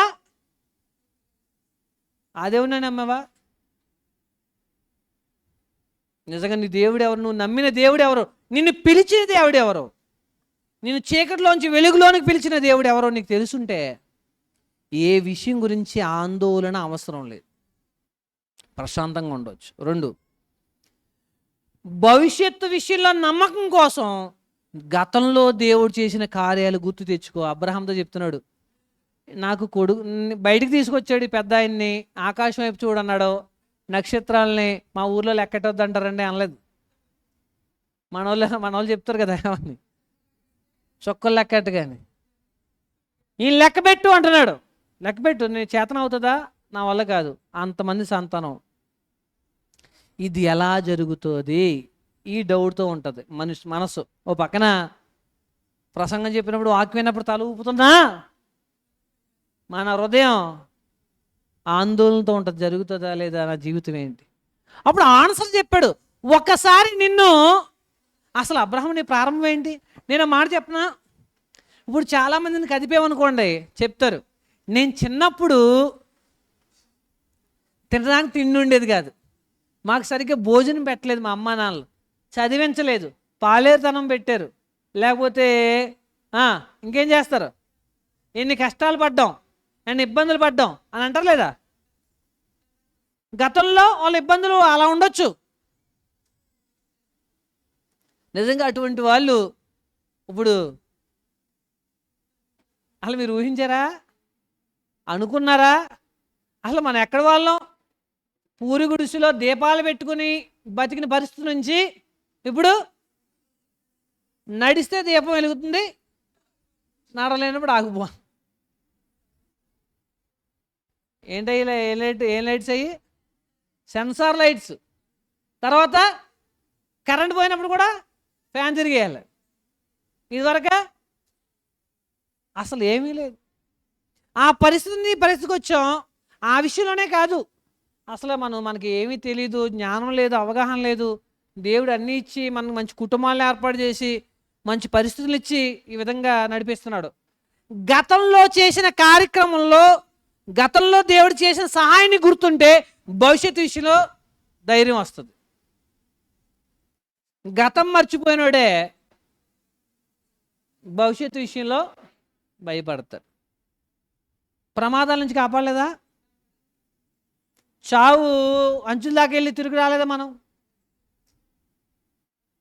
అవునా? నేను చిన్నప్పుడు స్కూల్కి వెళ్ళకుండా ఇంటికాడే ఉండి నేను స్కూల్కి వెళ్ళనని మానేసేవాడిని. స్కూల్కి వెళ్ళనని ఇప్పుడు ప్రతిరోజు స్కూల్కి వెళ్ళాల్సి వస్తుంది. మీకు మా కాలువ గట్టున ఒక చిన్న బోధు ఉండేది, మాకు ఒక చిన్న గేదె ఉండేది. నేను స్కూల్ మానేసి దాని గుర్రం ఎక్కి ఆ బోధులో ఇలా తోలుకెళ్ళి దాన్ని మేపడం, మళ్ళీ అది తిరిగేసిన తర్వాత దాన్ని వెనక్కి తిప్పి ఇటు మేపడం, ఇటు అటు. ఇప్పుడు కారు ఎక్కి వెళ్తున్నప్పుడు అదేంటి ఇదేంటి, అసలు అక్కడి నుంచి ఇక్కడ తీసుకొచ్చిన అసలు ఏంటి మన పరిస్థితి ఏంటి? అక్కడి నుంచి ఏంటి అసలు ఊహించు. ఆ టైంలో మనకి ఏమైనా తెలుస్తుందా? ఇప్పుడు గతంలో మనం అదే ఎప్పుడు గుర్తుపెట్టుకోవాలి, గతం మర్చిపోకూడదు. దేవుడు అక్కడి నుంచి ఇక్కడ దాకా తీసుకొచ్చిన తర్వాత మనల్ని ముందుకు నడిపిస్తాడని నమ్మకంతోనే బతకాలి. అది దేవుడు నమ్మడం అంటే. అసలు మన పరిస్థితుల్లో ఒకసారి ఎటువంటి పరిస్థితుల్లోంచి బయటపడ్డాం జ్ఞాపకం చేసుకోవాలి. 2, అబ్రహాంతో చెప్తున్నాడు, ఏంటి కొడుకు పడతాడని డౌట్గా ఉందా? ఆకాశ నక్షత్రాల వల్ల నీ సంతానం అవుతుంది డౌట్గా ఉందా? అసలు నువ్వు ఎక్కడున్నావు? కల్దీలో ఊర్లో ఉన్నావు. అక్కడ పరిస్థితి ఏంటో గుర్తుందా? వద్దు ప్రభా చెప్పకుండా, అటువంటి భయంకరమైన పరిస్థితుల్లో నుంచి నేను ఇక్కడికి వచ్చాను. ఇప్పుడు నీకు వారసుడు పుడతాడని డౌట్ ఏమైనా ఉందా? నిజంగా దేవుడు ఎంత గొప్పడు మీకు ఈ అధ్యాయం ద్వారా చెప్తాను, వినండి. వెంటనే దేవుడు నిబంధనకి ఏర్పాట్లు చేశాడు. చూడండి 15వ అధ్యాయము 8వ వచనం. అతడు ప్రభువైన యెహోవా, నేను ఈ దేశాన్ని స్వతంత్రించుకుంటాను నాకెట్లు తెలియను అనగా ఆయన. ఇప్పుడు గొప్ప విషయం చూడండి. అబ్రహాము ప్రభువా బాగానే ఉంది, మీరు చెప్తుంటే నమ్మాలనిపిస్తుంది, కానీ ఎక్కడో కొంచెం కదా, ఎక్కడో ముందు మనం వల్ల అడుగుతాం. ఫోన్పే ఉందనుకో, ముందో రూపాయి వేయండి, వచ్చిందనుకో ముందో రూపాయి వేయండి, లేకపోతే 100 రూపాయలు వేయండి, అవి వచ్చినాయి అనుకోండి తర్వాత కదా. ఎందుకు? ఫోన్పేలో నా నెంబర్ చెక్ చేసుకోరా, లేకపోతే నా ఫోన్ నెంబర్ చూసుకోరా బాబు అని చెప్పినా ఆ 100 వచ్చినాయంటే అమ్మయ్యా నా డబ్బులు సేఫ్. అబ్రహాముకి దేవుడు వాగ్దానం చేశాడు కదా, జాగ్రత్తగానండి. అయితే ఈ నమ్మకంలో అబ్రహాముకి అష్యూరెన్స్ కావాలి, నిశ్చయత్వం కావాలి, ఖచ్చితంగా జరుగుతుందన్న నమ్మకం కావాలి, ఆధారం కావాలి. అప్పుడు అబ్రహాము దేవుని ఏం అడుగుతున్నాడు? దేవుడు అప్పుడు అబ్రహాంతో చెప్పాడు, ప్రభువా మరి అంతా బాగానే ఉంది, నాకు ఎలా తెలుస్తుంది? నాకు ఎలా తెలుస్తుంది అంటే జాగ్రత్తగా వినండి. ఇతను పోనీ కొడుకు పడతాడు, తర్వాత నక్షత్రాలు లాంటి సంతానం ఏంటి, నేను ఉన్నాను కదా అప్పటికి, ఎలా జరుగుతుంది? నా సంతానానికి దేశాన్ని ఇస్తానన్నావు, నేను ఉండను కదా, అది నేను ఎలా నమ్మేది, నేను చూడను కదా. సో నీ సందేహాలన్నిటికి కూడా నేను సమాధానం చెప్తాను అబ్రహాం. ఓ పని చేయి, ఏం చేస్తావంటే 3 ఏళ్ల పెయ్యను, 3 ఏళ్ల మేకను, 3 ఏళ్ల పొట్టేలను, ఒక తెల్లగొవ్వను, ఒక పావురు పిల్లను ఆ యొద్దకు తెమ్మని అతనితో చెప్పాను. జాగ్రత్తగా వినండి, దేవుడు అంటే ఏంటో మీకు అర్థమవుతుంది ఈరోజు. దేవుడే అబ్రహాంతో చెప్తున్నాడు. అబ్రహాం క్వశ్చన్ ఏంటి? నాకు ఎలా తెలుస్తుంది, నేను ఎలా నమ్మాలి ఇవన్నీ? అప్పుడు ఏం తెమ్మన్నాడు? 3 ఏండ్ల పెయ్యను, ఇవన్నీ తీసుకొచ్చిన తర్వాత 10వ వచనం, అతడు అవన్నీ తీసుకొని వాటిని నడుమకు ఖండించి దేని ఖండమును దాని ఖండమునకు ఎదురుగా ఉంచాను. పక్షులను అతడు ఖండింపలేదు. గద్దలు ఆ కళేబరముల మీద వాలినప్పుడు అబ్రహాం వాటిని, క్వశ్చన్ ఏంటి, ఆయన అడిగింది ఏంటి, చెప్పింది ఏంటి, ఎలా నమ్మాలి అని చెప్పాడు. ఎలా నమ్మాలి అని చెప్పినప్పుడు ఆయన మేకలతే, పొట్టేళ్ళతే, ఇంకేమన్నాడు, గువ్వలతే, పావురు పిల్లలు తీసుకురా అని చెప్పాడు. నడుముకు ఖండించి, ఇప్పుడు పొట్టేలు ఉందనుకోండి, నడుము కట్ చేసి ఒక పార్ట్ ఇటు ఒక పార్ట్ అటు, మేకపిల్లని ఒక పార్ట్ అటు ఒక పార్ట్, మధ్యలో దారి వదిలేలా ఏర్పాటు చేశాడు. అయితే అప్పుడు ఏం జరిగిందో చూడు. తర్వాత ఇక్కడ దేవుడు ఏం చేస్తున్నాడు అంటే నిబంధన చేస్తున్నాడు. ఎలాగో చెప్తాను మీకు. ఇర్మియా గ్రంథం 34వ అధ్యాయం. దీని అందరూ ఇప్పుడు చాలా జాగ్రత్తగా వినలేదు. ఇర్మియా గ్రంథం 34వ అధ్యాయం. మీకు వాగ్దానానికి నిబంధనకి తేడా ఏంటో అర్థమవుతుంది. ఇదంతా వేసరికి 34వ అధ్యాయం 18వ వచనం.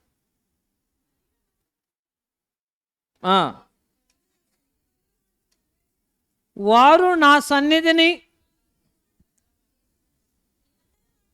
నిబంధన మాటలు నెరవేర్చక దాన్ని అతిక్రమించిన వారిని తాము 2 భాగములుగా కోసి వాటి మధ్యన నడిచిన దూడతో సమానులుగా చేయుచున్నాను.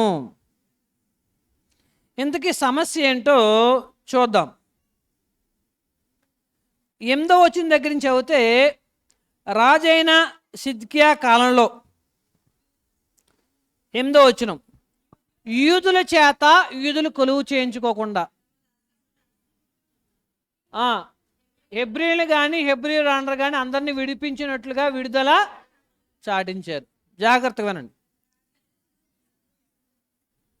యుద్ధానికి సంబంధించిన కాలం అప్పుడు జరుగుతుంది సిద్కియా కాలంలో. అయితే ఇక్కడ హెబ్రీయులైన వాళ్ళు అంటే యూదులైన వాళ్ళు యూదులైన వారినే ఏం చేస్తున్నారు?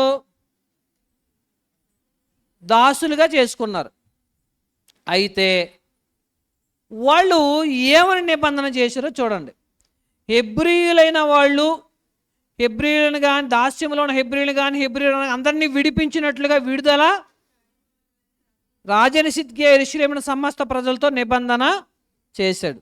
నిబంధన యొక్క ఉద్దేశం ఏంటంటే, మా దగ్గర ఒక యజమాని ఉన్నాడు, ఒక యూదుడు, అతని దగ్గర ఇంకొక యూదుడు ఉన్నాడు. అతని చేత ఏం చేయిస్తున్నాడు? ఇతను బానిసత్వం చేస్తున్నాడు, దాసుడిగా.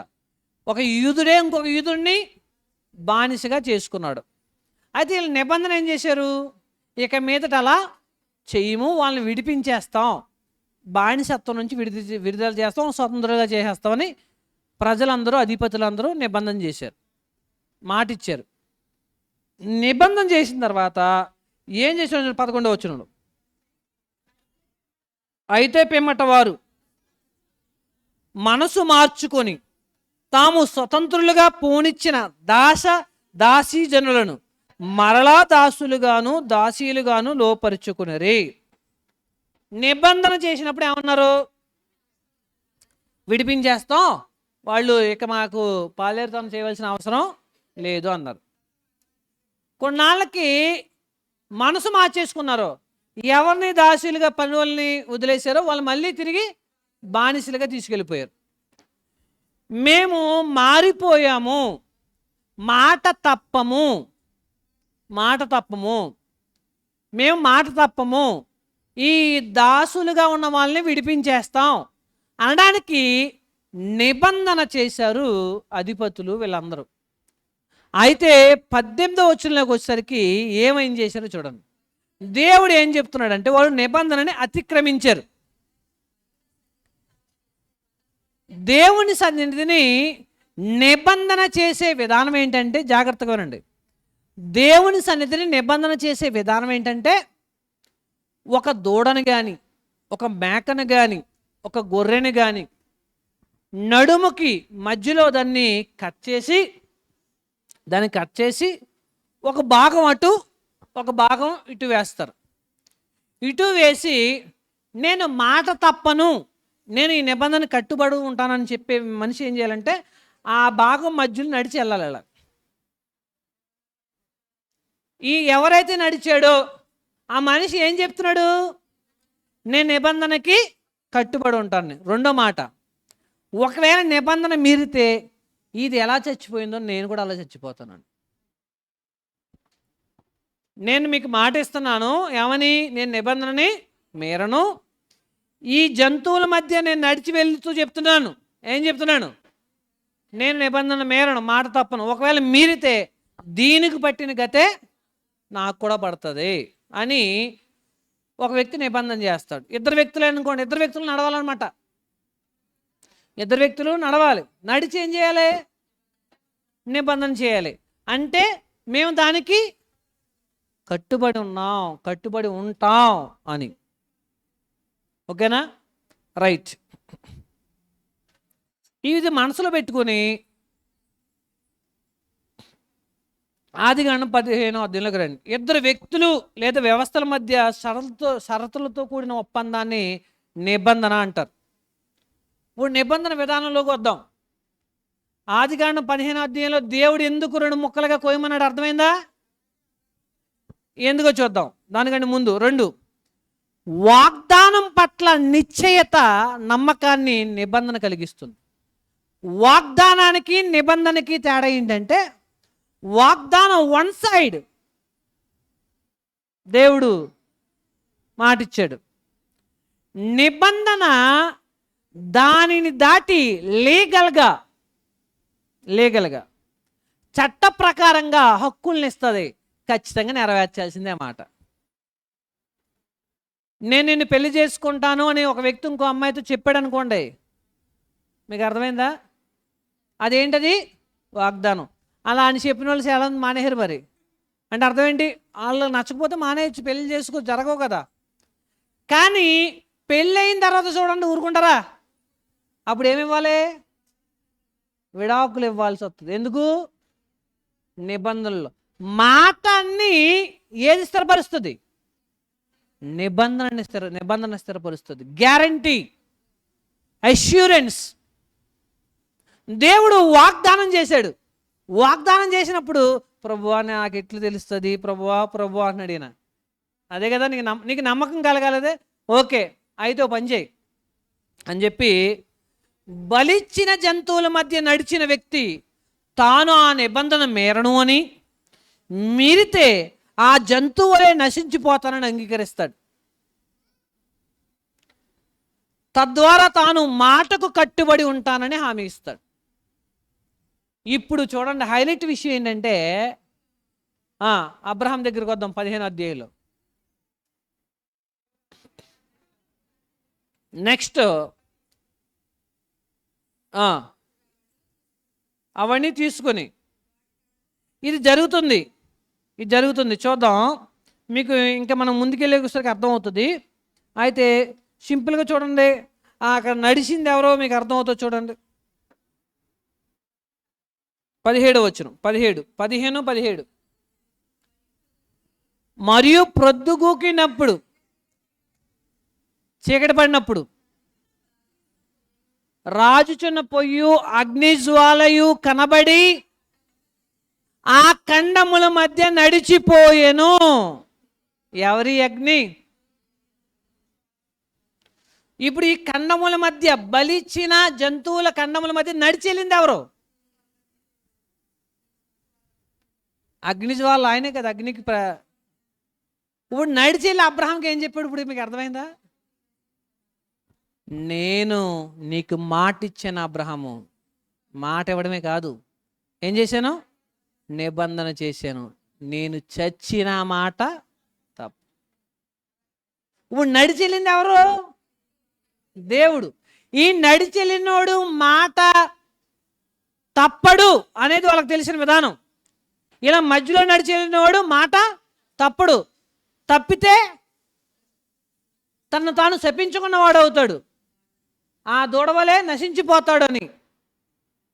ఇప్పుడు దేవుడు అబ్రహాంకి, నేను గ్యారంటీగా నీ సంతానాన్ని ఆశీర్వదిస్తాను, నీకు కుమారుని ఇస్తాను, లెక్కలేనంత మంది పిల్లల్ని ఇస్తాను అని చెప్పడానికి ఏం చేశాడు? తానే. ఇప్పుడు మీకు అర్థమైందా? వాగ్దానానికి ఆ నిబంధన ఏం చేస్తుంది? అయితే 12 నుంచి 16 వచనాలు చదువుదాం. 3ది నిబంధన ప్రవచనం.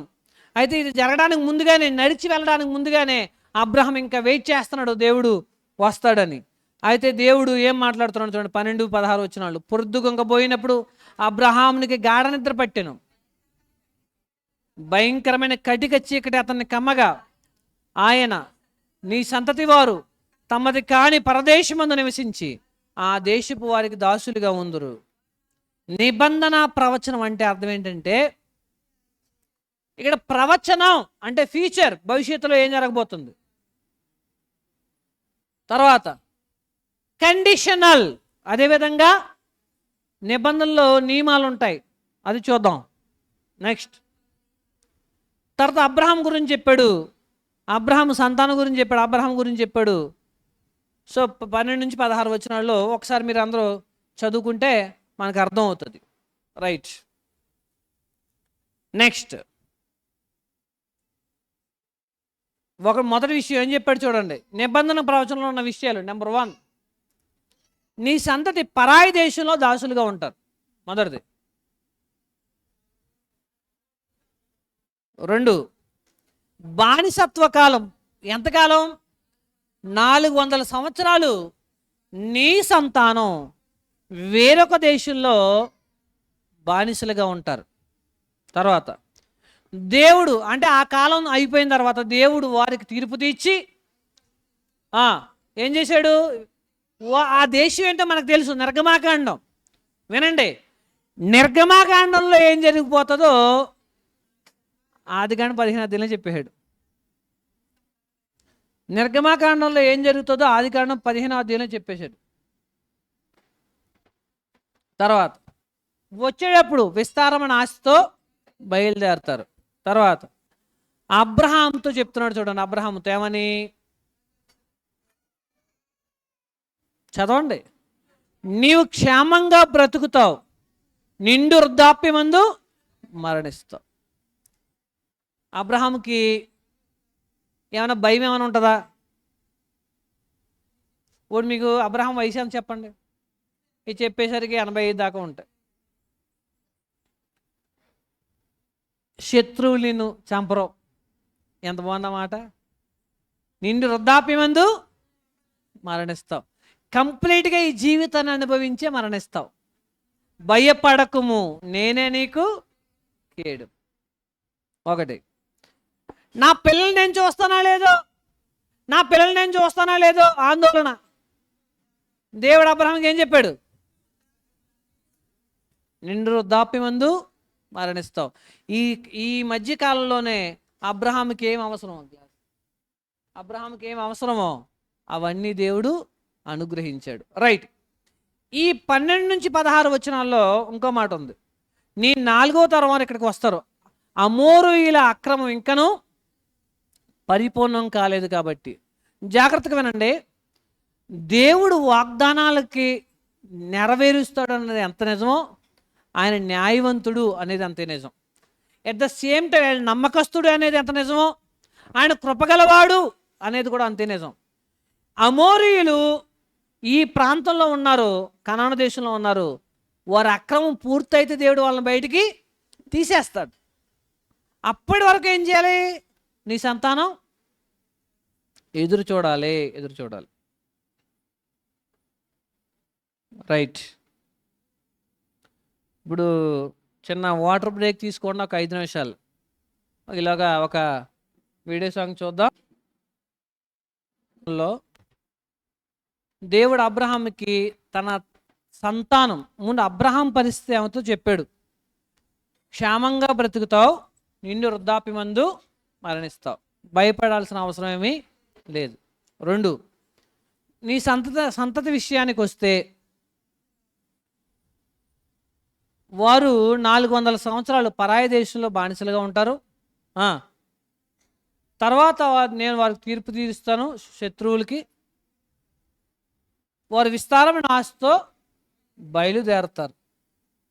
మళ్ళీ 4వ తరం వారు ఇక్కడికి వచ్చి 400 సంవత్సరాల తర్వాత ఈ దేశాన్ని, నీకు ఏ దేశాన్ని అయితే ఇస్తారని వాగ్దానం చేసిన దాన్ని స్వతంత్రించుకుంటారు అని చెప్పాడు.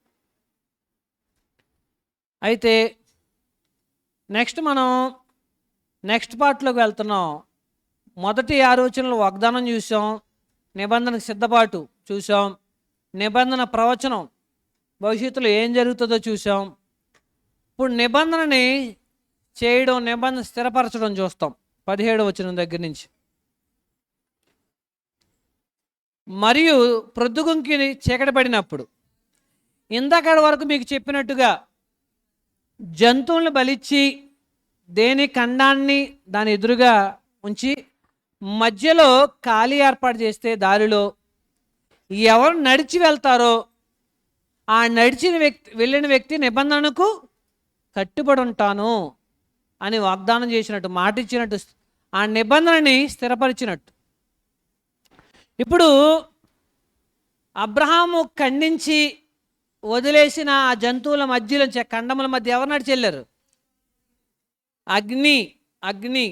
ఆయన అగ్ని స్వరూపం కలిగిన వాడని, యెహోవా దహించు అగ్ని అని చాలా పదాలు మనం బైబిల్లో చదువుతూ ఉంటాం. దేవునికి రిప్రజెంటేషన్గా, దేవుని ప్రతినిధిగా అగ్ని నడిచి వెళ్ళింది. దేవుడు అబ్రహాముకి హామీ ఇచ్చాడు, నేనే నీకు మాటిస్తున్నాను, ఏమని నువ్వు సందేహించవలసిన అవసరం ఏమీ లేదు.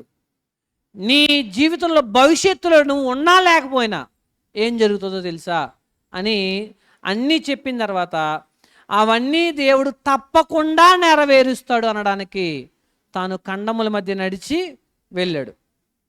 అయితే ఇప్పుడు వాగ్దానాన్ని చేస్తున్నాడు. భూవాగ్దానం. ఈ భూవాగ్దానంలో చూడండి, ఇందాక మీకు చెప్పినట్టుగా నడిచి వెళ్ళిన వారు ఇక్కడ మాట తప్పితే దానివల్లే నశించిపోతారు. కాబట్టి నడిచి వెళ్ళిన దేవుడు నేను అలా చెయ్యను, కట్టుబడి ఉంటానని అబ్రహాంకి నిబంధనని స్థిరపరిచాడు.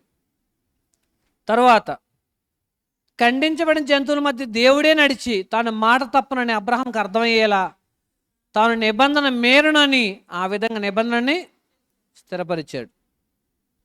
ఇప్పుడు దీన్ని బట్టి మీకు ఒక విషయం అర్థం కావాలి. దేవుడు తాను మానవాళితో ఏ నిబంధన చేశాడు ఆ నిబంధన ఎప్పుడూ మేరడు. ఇప్పుడు మనతో ఏ నిబంధన చేశాడు? క్రొత్త నిబంధన చేశాడు. అబ్రహాంతో చేసిన నిబంధన మేరనని తానే నడిచి వెళ్ళిన దేవుడు ఇప్పుడు మనతో చేసిన క్రొత్త నిబంధన కూడా ఎప్పుడు మేరడు. ఆయన దాన్ని నెరవేరుస్తాడని మనం పూర్తిగా నమ్మొచ్చు. నెక్స్ట్ ఈ 15వ అధ్యాయంలో 3 పాయింట్లు ఉన్నాయి. ఒకటి కుమారుని వాగ్దానం, తర్వాత అనేక మంది కుమారుడు ఒక్కడే కాదు అనేక మంది సంతానం. 3 భూ వాగ్దానం. భూమిని అంటే ఈ దేశాన్ని ఇస్తాననే వాగ్దానం. 3 విషయాలు మనకు కనబడుతూ ఉంటాయి. ఇస్సాకు పుడతాడు. ఇస్సాకు ఒక్కడే కాదు అనేక మంది సంతానం, వాళ్ళందరికీ కూడా ఒక దేశాన్ని ఇస్తాను. ఈ 3 మెయిన్ విషయాలు ఈ 15వ అధ్యాయంలో మనకు కనబడతాయి.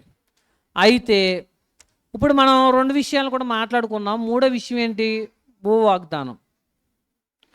ఇది ప్రామిస్డ్ ల్యాండ్. దేవుడు వాగ్దానం చేసిన, అక్కడ కొలతలు చెప్పాడు దేవుడు. చూడండి, ఎక్కడ నుంచి ఎక్కడి వరకు ఏ ఏ మనుషులు నివసించే ప్రాంతాలు అని. ఇది మధ్యధరా సముద్రం, ఇది కనాను దేశం. అప్పటికి ఈ సముద్రానికి ఇదిగో ఐగుప్తు నది, అక్కడ చూడండి యూఫ్రటీస్ నది, ఈ 2 నదుల మధ్య భూమి దేవుడు అబ్రహాంకి వాగ్దానం చేశాడు. అందుకే చూడండి, సరిహద్దులు చెప్పేటప్పుడు 15వ అధ్యాయము 17 తర్వాత 18వ వచనం చూడండి. ఐగుప్తు నది మొదలుకొని, ఐగుప్తు నది అంటే ఏంటి? ఐగుప్తు నది అంటే ఏంటి అని మనం నైల్ నది అనుకుంటాం, అది కాదు అని చెప్పడానికి అడిగాను. యాక్చువల్గా ఇక్కడ చూడండి, ఒక పేరు ఉంది, వాడి ఎల్ అరిష్. ఇది ఐగుప్తుకి కనాను దేశానికి బోర్డర్లో ఉంటుంది. అది పెద్ద నదిగా ఉండదు, అంటే ఎక్కువ నైలు నదిలా ఉండదు. నైలు నది వేరు, ఇది వేరు. ఓకేనండి. ఐగుప్తుకి మన సినాయి ఆ ఏరియాలో ఉంటుంది అన్నమాట. రైట్. తర్వాత రెండోది యూఫ్రటీస్ నది. దేవుడు చూడండి ఎంత క్లారిటీగా చెప్పాడు, నీ సంతతికి దేశాన్ని ఇస్తాను. తర్వాత ఎక్కడి నుంచి ఎక్కడి దాకా ఇస్తాను? ఐగుప్తు నది మొదలుకొని గొప్ప నది అయిన యూఫ్రటీస్ నది వరకు ఈ దేశం అనగా అక్కడ నివసించే జాతులు కేనీయులు, కనిజీయులు, ఎన్ని రకాల హిత్తీయులు, కద్మోనీయులు, హిత్తీయులు, పెరిజీయులు, రెఫాయిలు, అమోరీయులు, కనానీయులు, గిర్గాషీయులు, ఎబీషీయులు నీ సంతానానికి ఇచ్చి ఉన్నాను. నీ సంతానానికి ఇచ్చి ఉన్నాను. దాన్ని ప్రాఫిటిక్ ఫాస్ట్ అంటారు. అంటే అర్థం ఏంటంటే ఇచ్చాడా, ఇవ్వబోతున్నాడా అంటే అర్థం ఏంటి? గ్యారంటీ అన్నప్పుడే మాట్లాడతాం. మీకు అర్థమైందా? నేను మాట ఇచ్చేసానంటారు. ఎక్కడిచ్చారు? ఎప్పుడో జరగబోయేదానికి ఇప్పుడు ఏమి ఇచ్చేసామంట? ఇచ్చేసాం అంటే ఖచ్చితంగా జరుగుతుంది. నీ సంతానానికి చూడండి, లాస్ట్ వర్డ్ చూడండి, నీ సంతానమునకు ఇచ్చి ఉన్నాను. ఇప్పుడు దేవుడు నమ్మదగిన వాడు అని ఈ అధ్యాయం ద్వారా మనం చాలా విషయాలు నేర్చుకోవచ్చు. గ్యారంటీ, ఆయన మాట ఇచ్చాడంటే గ్యారంటీ. ఇంకో విషయం, దేవుడు స్పష్టంగా ఉంటాడు. ఎక్కడి నుంచి ఎక్కడికి ఇచ్చాను, దీని తర్వాత కాదు, ఈ సరిహద్దు దాటి వెళ్ళడానికి లేదు. ఓకేనా? తర్వాత చూద్దాం ఈ కనాను దేశ జాతుల గురించి. ఎవరు? కేనీయులు. ఇప్పుడు మనం చదివాం కదా, వీటి గురించి చాలా చోట్ల. ఇప్పుడు చూడండి, నిర్గమకాండం 3:8లో ఇంకొక లిస్ట్ ఇచ్చాడు. చాలా లిస్టులు ఉంటాయి. అంటే దేవుడు కనాను దేశంలో నివసించే వారి జాబితా చెప్తున్నప్పుడు చాలా సందర్భాలలో చాలా లిస్టులు చెప్తూ ఉంటాడు, జాబితా. ఇక్కడ ఎవరున్నారు? కనానీయులు, హిత్తీయులు, అమోరీయులు, పెరిజీయులు, హివ్వీయులు, ఎబీషీయులు. అవునా? దీంట్లో లేనోళ్ళు ఆది కాను మనకు 15వ అధ్యాయంలో కనబడతారు. అమోరీయులు, ఇంకా కనిజీయులు, కేనీయులు. అవునా? మీరు కావాలనుకుంటే ద్వితీయోపదేశకాండం 20వ అధ్యాయం 15వ వచనంలో చూశారనుకోండి. 20వ అధ్యాయం 15 నుంచి 18 వచనంలో చూస్తే హిత్తీయులు, అమోరీయులు, కనానీయులు, పెరిజీయులు, హివ్వీలు, ఎబీషీయులు. ఓకేనా? సో ఇవన్నీ ఎందుకు చూపిస్తున్నానంటే ఈ పదాలు చెప్పినప్పుడు దేవుడు ఒక్కొక్కసారి కొన్ని మందిని ఇన్క్లూడ్ చేస్తాడు, కొంతమందిని తీసేస్తూ ఉంటాడు. ఓవరాల్గా విషయం ఏంటి అంటే మనం అర్థం చేసుకోవాల్సింది సింపుల్. ఒకటి, బైబిల్లో మొత్తం ఇటువంటి జాబితా ఉన్నప్పుడు ఒక్కోసారి 2 పేర్లు, ఒక్కోసారి 12 పేర్లలాగా వెళ్తుంది. ఒకసారి 2 పేర్లతో చెప్పేస్తాడు మొత్తం. ఎందుకంటే మొత్తం అందరి గురించి చెప్తూ ఒకసారి 2 పేర్లు చెప్తాడు, లేదా లిస్టు 5, 6 ఎక్కడి దాకా వెళ్తుంది? 12 వరకు వెళ్తుంది. రెండో పాయింట్, అవసరమును సందర్భాన్ని అనుసరించి జాబితాలోని పేర్ల సంఖ్య మారుతూ ఉంటుంది. ఎందుకు చెప్పాను? ఆ జాతిలో చెప్పాడు కదండి, ఇక్కడ ఈ జాతిలో వచ్చినాయి ఏంటండి అని అంటారు కదా, కొంత సందేహాలు వస్తాయి కదా, దాని గురించి చెప్తున్నాను. అయితే మొత్తం కనానును స్వాధీనం చేసుకుంటారు అనేది సందేశం. అన్ని రకాల జాతులు ఆక్రమించిన దేశాన్ని నీ గర్భం నుంచి వచ్చిన నీ సంతానం స్వాధీనం చేసుకుంటారు, వాళ్ళు నివసిస్తారు అనేది సందేశం. ఓకే, రైట్, వదిలేయండి. ముఖ్యమైన పాయింట్లోకి వెళ్దాం. ఇప్పుడు ఇది జాగ్రత్తగా వినండి, ఇది చాలా ఇంపార్టెంట్ పాయింట్. దేవుడు ఇశ్రాయేలుకి వాగ్దానం చేశాడు, ఈ దేశాన్ని ఇస్తాను అని. దానిని ఆనాటి యూదులు నేటి యూదుల వరకు కూడా ఎలా ఆలోచిస్తారు అంటే, ఈ భూమి మాది, దేవుడు మాకే ఇచ్చాడు అని. అయితే దేవుడు నిబంధన విధించినప్పుడే, మీకు చెప్పాను, దేవుడు తన ప్రజలతో మాట్లాడినప్పుడు రివీల్ చేసేటప్పుడు కొంచెం కొంచెం పెంచుకుంటూ వెళ్తాడు. ఒకసారి కొంచెం సమాచారం చెప్పాడు, దాని తర్వాత కొంచెం అలా దేవుడు ఇశ్రాయేలుతో చేసిన నిబంధన గురించి కూడా. సో ఇదంతా ఎందుకు చెప్తున్నానంటే, ఇశ్రాయేలుకి దేవుడు అంటే యాకోబు సంతానానికి కనాను దేశం ఇస్తానని అబ్రహాంకు వాగ్దానం చేశాడు.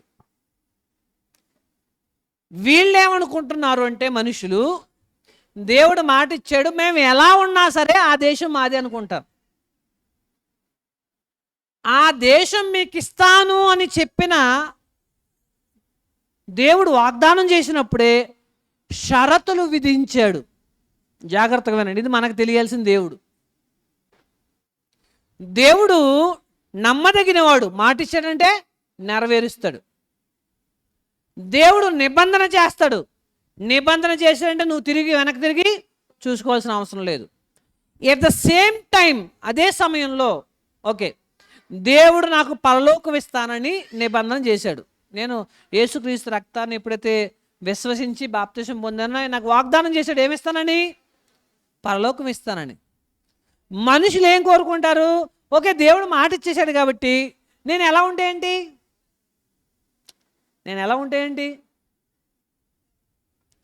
ఇప్పుడు చిన్న ఎగ్జాంపుల్ చెప్తాను.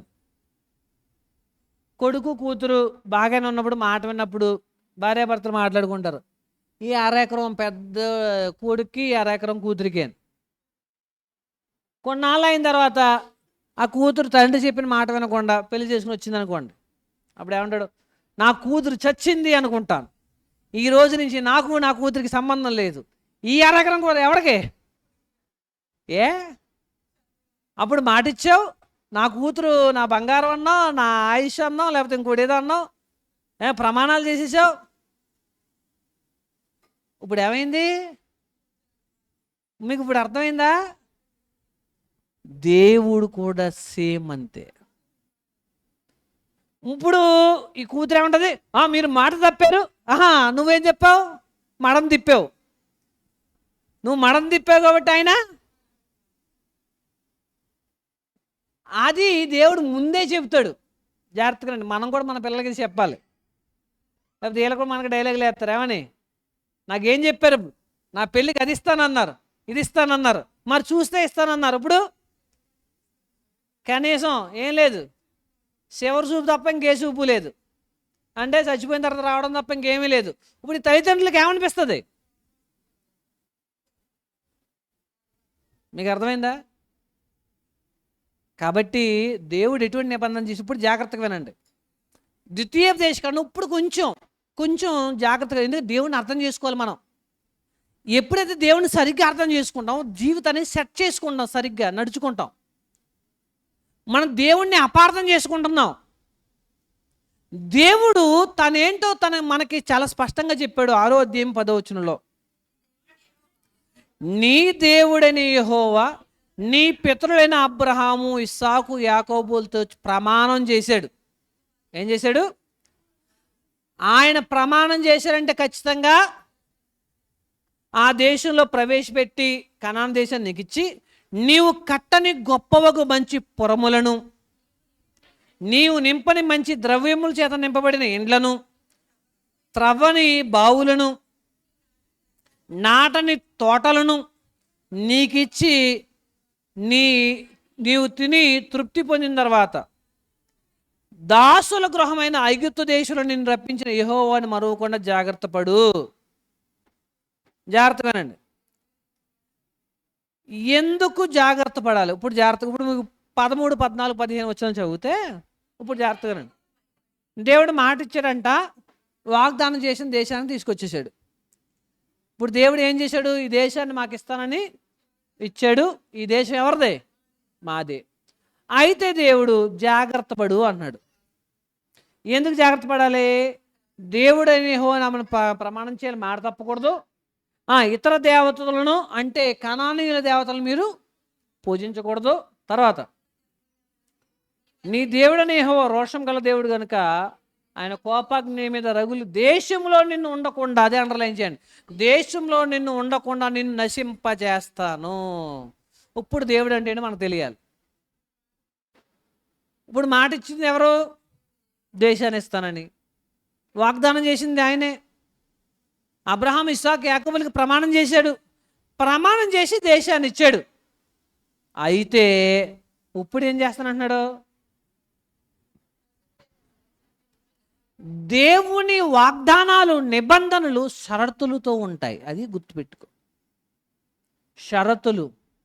నీవు నీ దేవుడని యెహోవాకు భయపడినంతకాలం ఆ దేశం నీదే. ఆయన్ని పూజించినంతకాలము ఆ దేశం నీదే. మరి కానప్పుడు ఇప్పుడు ద్వితీయోపదేశకాండం 28వ అధ్యాయం తీయండి అందరూ. 28వ అధ్యాయంలో 2 పార్ట్స్ ఉన్నాయి. 28వ అధ్యాయం అందరూ తీయండి. దేవుని మాట వినిన ఎడల దీవెనలు, వినిన ఎడల ఇటువంటి పదాలు ఉంటాయి. అలా అయితే ఇలా జరుగుతుంది, వింటే ఇలా జరుగుతుంది. 15 నుంచి 68 వచనాలకు శాపాలు ఏవి ఎక్కువ ఉందో చెప్పండి. ఇప్పుడు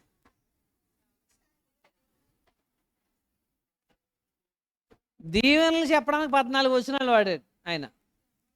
శాపాలు చెప్పడానికి చూడండి ఎన్ని వచనాలు ఉన్నాయి. రైట్. వినిన ఎడల, నీ దేవుడని యెహోవా మాట వినిన ఎడల ఈ దేశంలో ఉంటావు. వానలు కురుస్తాయి, పంటలు పండుతాయి, హ్యాపీగా జీవిస్తావు, పొలంలో ఆశీర్వదింపబడతావు, ఇంట్లో ఆశీర్వదింపబడతావు, బయట ఆశీర్వదింపబడతావు. ఎప్పుడు? వినిన ఎడల. అది నిబంధనలో ఉన్న షరతులు. తర్వాత వినని ఎడల ఆకాశం ఎత్తడైపోతుంది. అంటే అర్థం ఏంటి? వర్షం కురవదు, కరువులు, ఇంకా యుద్ధాలు, శత్రువులు నిన్ను ఈ దేశంలో తీసుకెళ్ళి ఈ దేశం నుంచి ఖాళీ చేసేస్తారు. ఇప్పుడు నా మాట ఏంటంటే, నిబంధన చేసింది ఎవరో? నిబంధన చేసినప్పుడు ఏం చెప్పాడు? ఈ దేశాన్ని సంతానానికి ఇస్తానన్నప్పుడు ఇవ్వాలి కదా అని మనుషులు అనుకుంటున్నారు. మేము ఎలా ఉన్నా సరే దేవుడు మాట ఇచ్చాడంటే మాట నెరవేరాలి. నెరవేర్చాడా లేదా? నెరవేర్చాడు. ఆ మాట చెప్పేటప్పుడు దేవుడు కొన్ని కండిషన్లు చెప్తాడు. జాగ్రత్తగా వినండి. ఇక్కడ మనం ఉన్న అందరికీ పరలోకి వెళ్ళాలని ఉందా లేదా? వెళ్ళాలి. మనం పరలోకి వెళ్తామని గ్యారంటీ దేవుడు ఎప్పుడు ఇచ్చాడు చెప్పండి? ఎప్పుడు నిబంధన చేశాడు మనతో? బాప్తిసంలో దేవుడు మనతో నిబంధన చేశాడు. అవునా? అలా నిబంధన చేసిన దేవుడు గ్యారంటీకి ఇవ్వాలా లేదా? ఇవ్వాలి. అయితే ఎడలా అంటాడు. విన్న ఎడలా, నమ్మకంగా ఉన్న ఎడలా, లేకపోతే అర్థమైంది కదా మనకి. నెక్స్ట్ ఇర్మియా 32:22. ఇర్మియా గ్రంథం ప్రవక్త అయిన ఇర్మియా ఏం చెప్తున్నాడు చూడండి. 32:22 మీకిచ్చితనని వారి పితరులకు ప్రమాణం చేసి పాలు తేనెలు ప్రవహించి ఈ దేశం వారికి ఇచ్చితివి, వారు ప్రవేశించి స్వతంత్రించుకునిరి. ఇప్పుడు మనకు అర్థం కావాలి, నిబంధన సంబంధి దేవుడు నిబంధన చేస్తే టర్మ్స్ అండ్ కండిషన్స్ ఉంటాయి. టర్మ్స్ అండ్ కండిషన్స్ ఉంటాయి. ఏంటవి? వారు ప్రవేశించి స్వతంత్రించుకునేది కానీ మాట వినలేదు, ధర్మశాస్త్రాన్ని అనుసరించి నడవలేదు. కాబట్టి ఈ కీడంతయు వారి మీదకి, కీడు ఎప్పుడు వచ్చింది? మాట విననప్పుడు. మేలులు అనుభవించాలి అంటే నిబంధనకు కట్టుబడి ఉండాలి. అసలు నిబంధనలో 2 పార్టీలు ఉంటాయి, అంటే 2 వ్యక్తులు ఉంటారు. నేను నీకు ఇది చేస్తాను, నువ్వు నాకు ఇది చెయ్యాలి.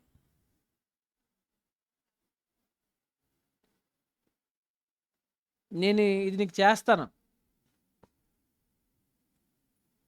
ఒకసారి వివాహం అనే బాంధవ్యం గురించి మాట్లాడాం అనుకోండి, ఎందుకు మనుషులు కలిసి ఉన్న వాళ్ళు, కావాలని వివాహం చేసుకున్న వాళ్ళు విడిపోవాలనుకుంటారు?